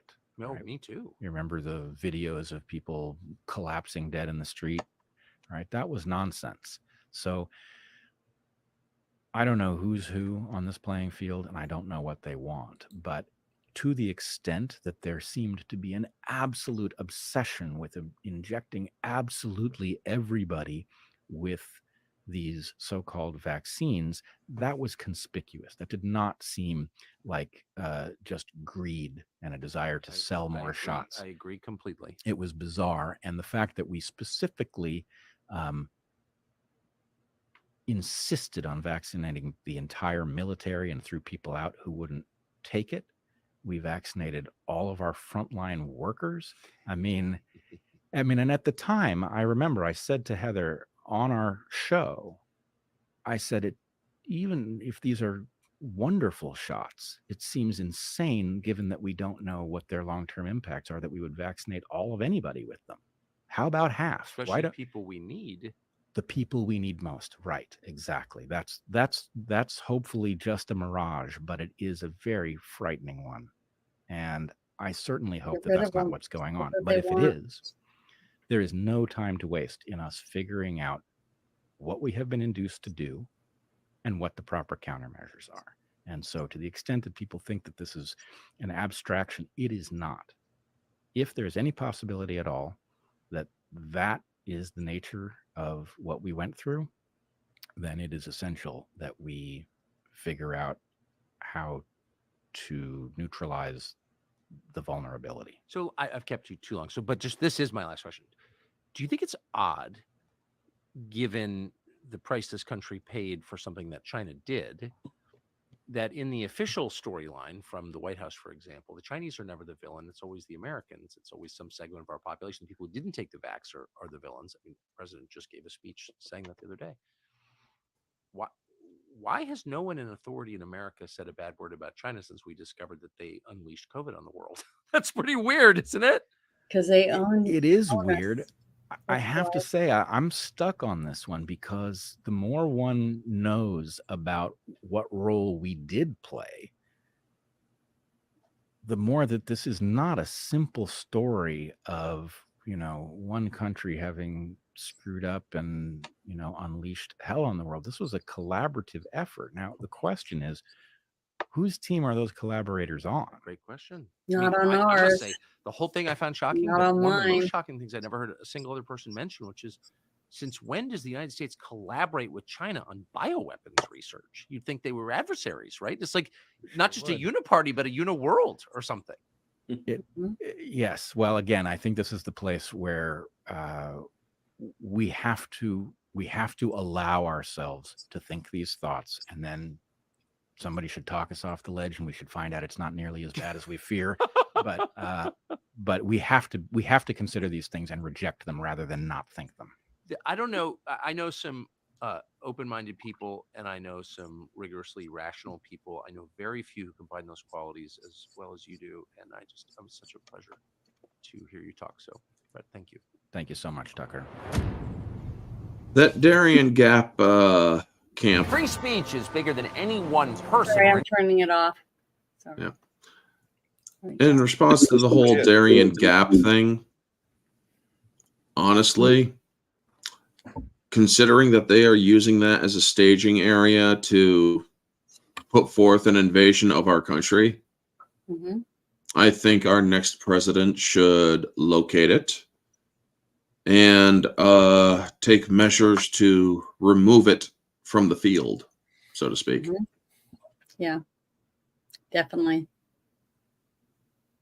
And honestly, if these other countries, especially the country where they're building the bridge, okay, if they find out, the government finds out, or the people find out what the plan really is, I think they'd rebel, because without the forests and stuff like that, what do they have? You know what I mean? Nothing else. So there you go. I don't know. I just couldn't believe it when I started, more and more this started opening up. I was like, each day I think, wow, how can it get worse? And it keeps getting worse. More and more shit just keeps coming out. It's not there. We're not even there yet. We're not even there yet. Still a lot I more. know, and that's what's so sad. I know what's about gonna it. happen. I know what's gonna happen, but again, I'm ready. So that's what I'm trying to get prepared for it too. But I don't even think I don't know. It's just heartbreaking. All of it's just heartbreaking to me. But I'm not going to, just like I said, every time I say I'm probably just going to die on my front porch. But if that's where I'm going to die, if I'm going to die, that's where I want to die. I want to be at my home and not be stranded in some other country or something like that. So I'm thankful at least I have a home, right now. And right now I still have a country, but I don't know for how long. Honestly, I really don't. But I just want to say thank you to everybody for coming tonight. I'm really thankful that you guys really listened and you guys talked so much in the chat about all of this. It's important that you share this Tucker video and the other information that Orange Hat gave you, and the sheriff that I shared. Little things like that, and let other people see it in context, and then talk about what it is that you are hearing could mean, okay, so that you're not blindsided later on going. And if we don't share it with others, they're not going to know. And believe me, that people don't know. There's hundreds of thousands of people just near where I live that have no clue about any of these things. They're just living their life. They're living their best life, and they don't want to know. It's either they don't want to know, or they just turn the other way when they think that something's going to pop up, because they don't want to believe that. You're taking away my happiness. I'm trying to play Candy Crush all the time. Don't you know that I just want to stick my head in the sand and not be aware of this? I know, and it's sad, isn't it? What's the How difference? many people there are like that in the world? It's really scary and sad to me. But I do love this country, and I'm going to do everything I possibly can just to get people to see at least some of the truth, and hopefully they'll care enough to start digging and find out more for themselves. But I want each of you guys to talk about your channels, what you got coming up. Starting with Orange Hat, since he's got to leave. Let's see, what's today? Friday. Sunday, I will be having my weekend or weekly recap. I'm going to be talking about a little bit of a Daisy Ridley, a little bit of other stuff, plus also covering the SVU story again, in a more lesser confrontational setting. But also, I'm going to be discussing Carl Weathers and his passing and how it has affected others. Tuesday, I will be doing my originals versus reboots theme stream, starting with Total Recalls. So I'll be covering that Tuesday, 1:30 p.m. Barroom podcast is Tuesday night on Society Reviews channel. And I think that's everything so far. Okay, Ruth, Yep. your turn. Sorry, I made a laugh. I'm just remembering Total Recall, the second one. It was like, God, that remake was like, I don't know what the fuck that thing was. It was so ridiculous. Anyway, no, follow. I'm very tired right now, but yeah, follow me on YouTube, Rumble, Instagram, and X. Ruben Haynes. I do a lot of reposting right now. I've just been concentrating right now. This past month has been about number one, not having a seizure for the last 60 days, maybe, and I'm feeling a lot better. And my life's changing, but I have to get to Philadelphia fast. So that's where I am right now. I just got to get that or figure out something else. So that's my plan. I got to get there immediately. So if anybody out there, if anybody's near the Philadelphia area, needs someone to, because I want to set roots there and start something if I can, even in this shit show, who knows? So that's what I'm really looking for right now. Thank you. Thank you. Go ahead, Bruce. Your turn. All right, I got to share this. Okay, this is out of the AlbanyHerald.com, but a bunch of left-wing websites. I'm going to put it on. A bunch of left-wing websites are parodying this shit right now because this is the only thing that's making them look good. And don't be distracted, kids. This isn't going to make anybody look good. This is going to make shit look even worse when the truth comes out. But this says stock surge Friday, led by tech and fueled by jobs. New York CNN. It's from CNN, of course. It's going to be stupid. U.S. stocks rose on Friday as investors continued to parse strong tech earnings in a searing jobs report. The Dow rose 135 points, or 0.4%. The S&P 500 gained 1.1%. The Nasdaq Composite climbed 1.7%. All three major indexes ended the week higher than they started.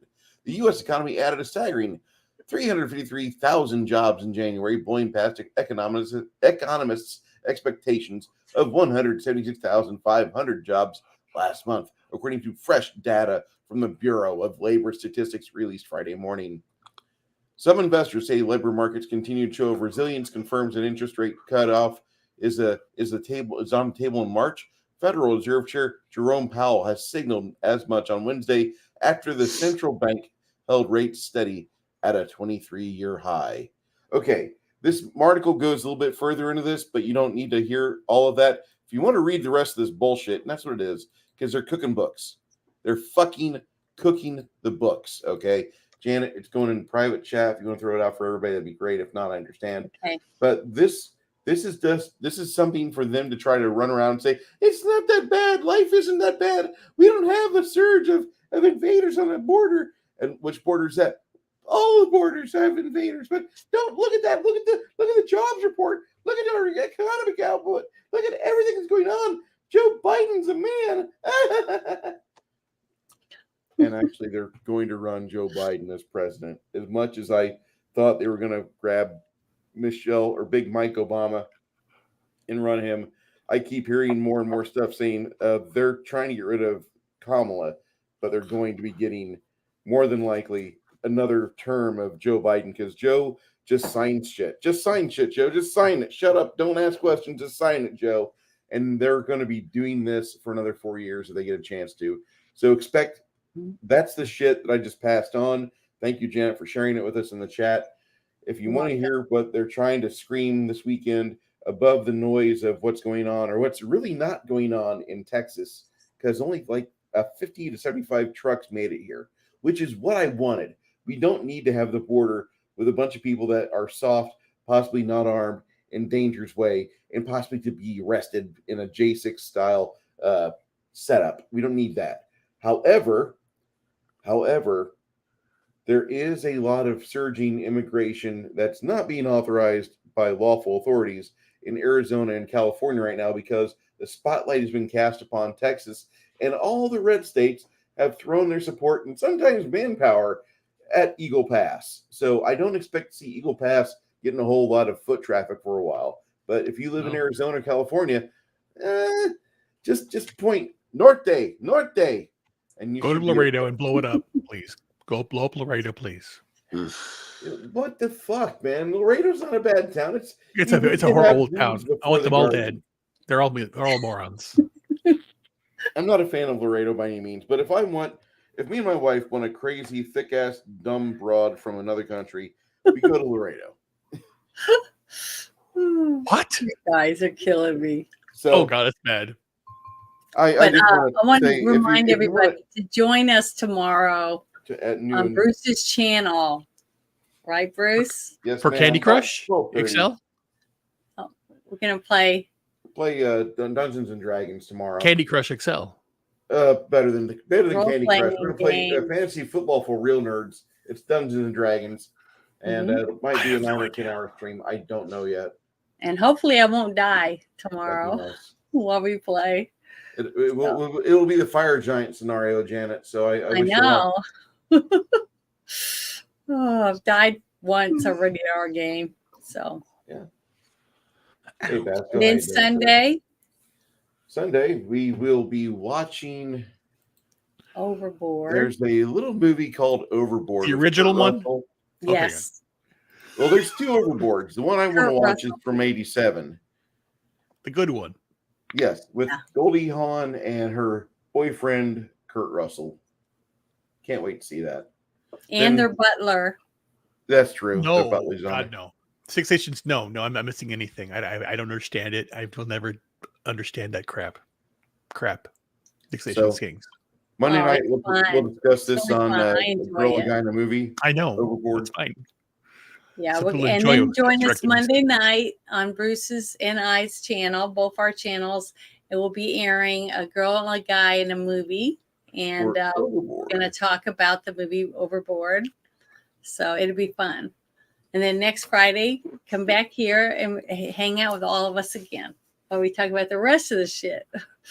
So, but thank you guys for coming, and I hope you guys have a wonderful weekend, and I hope you just can survive the rest of this stuff. But thank you for coming. Bye-bye. Thank you, everybody. Good night. Bye. Good night.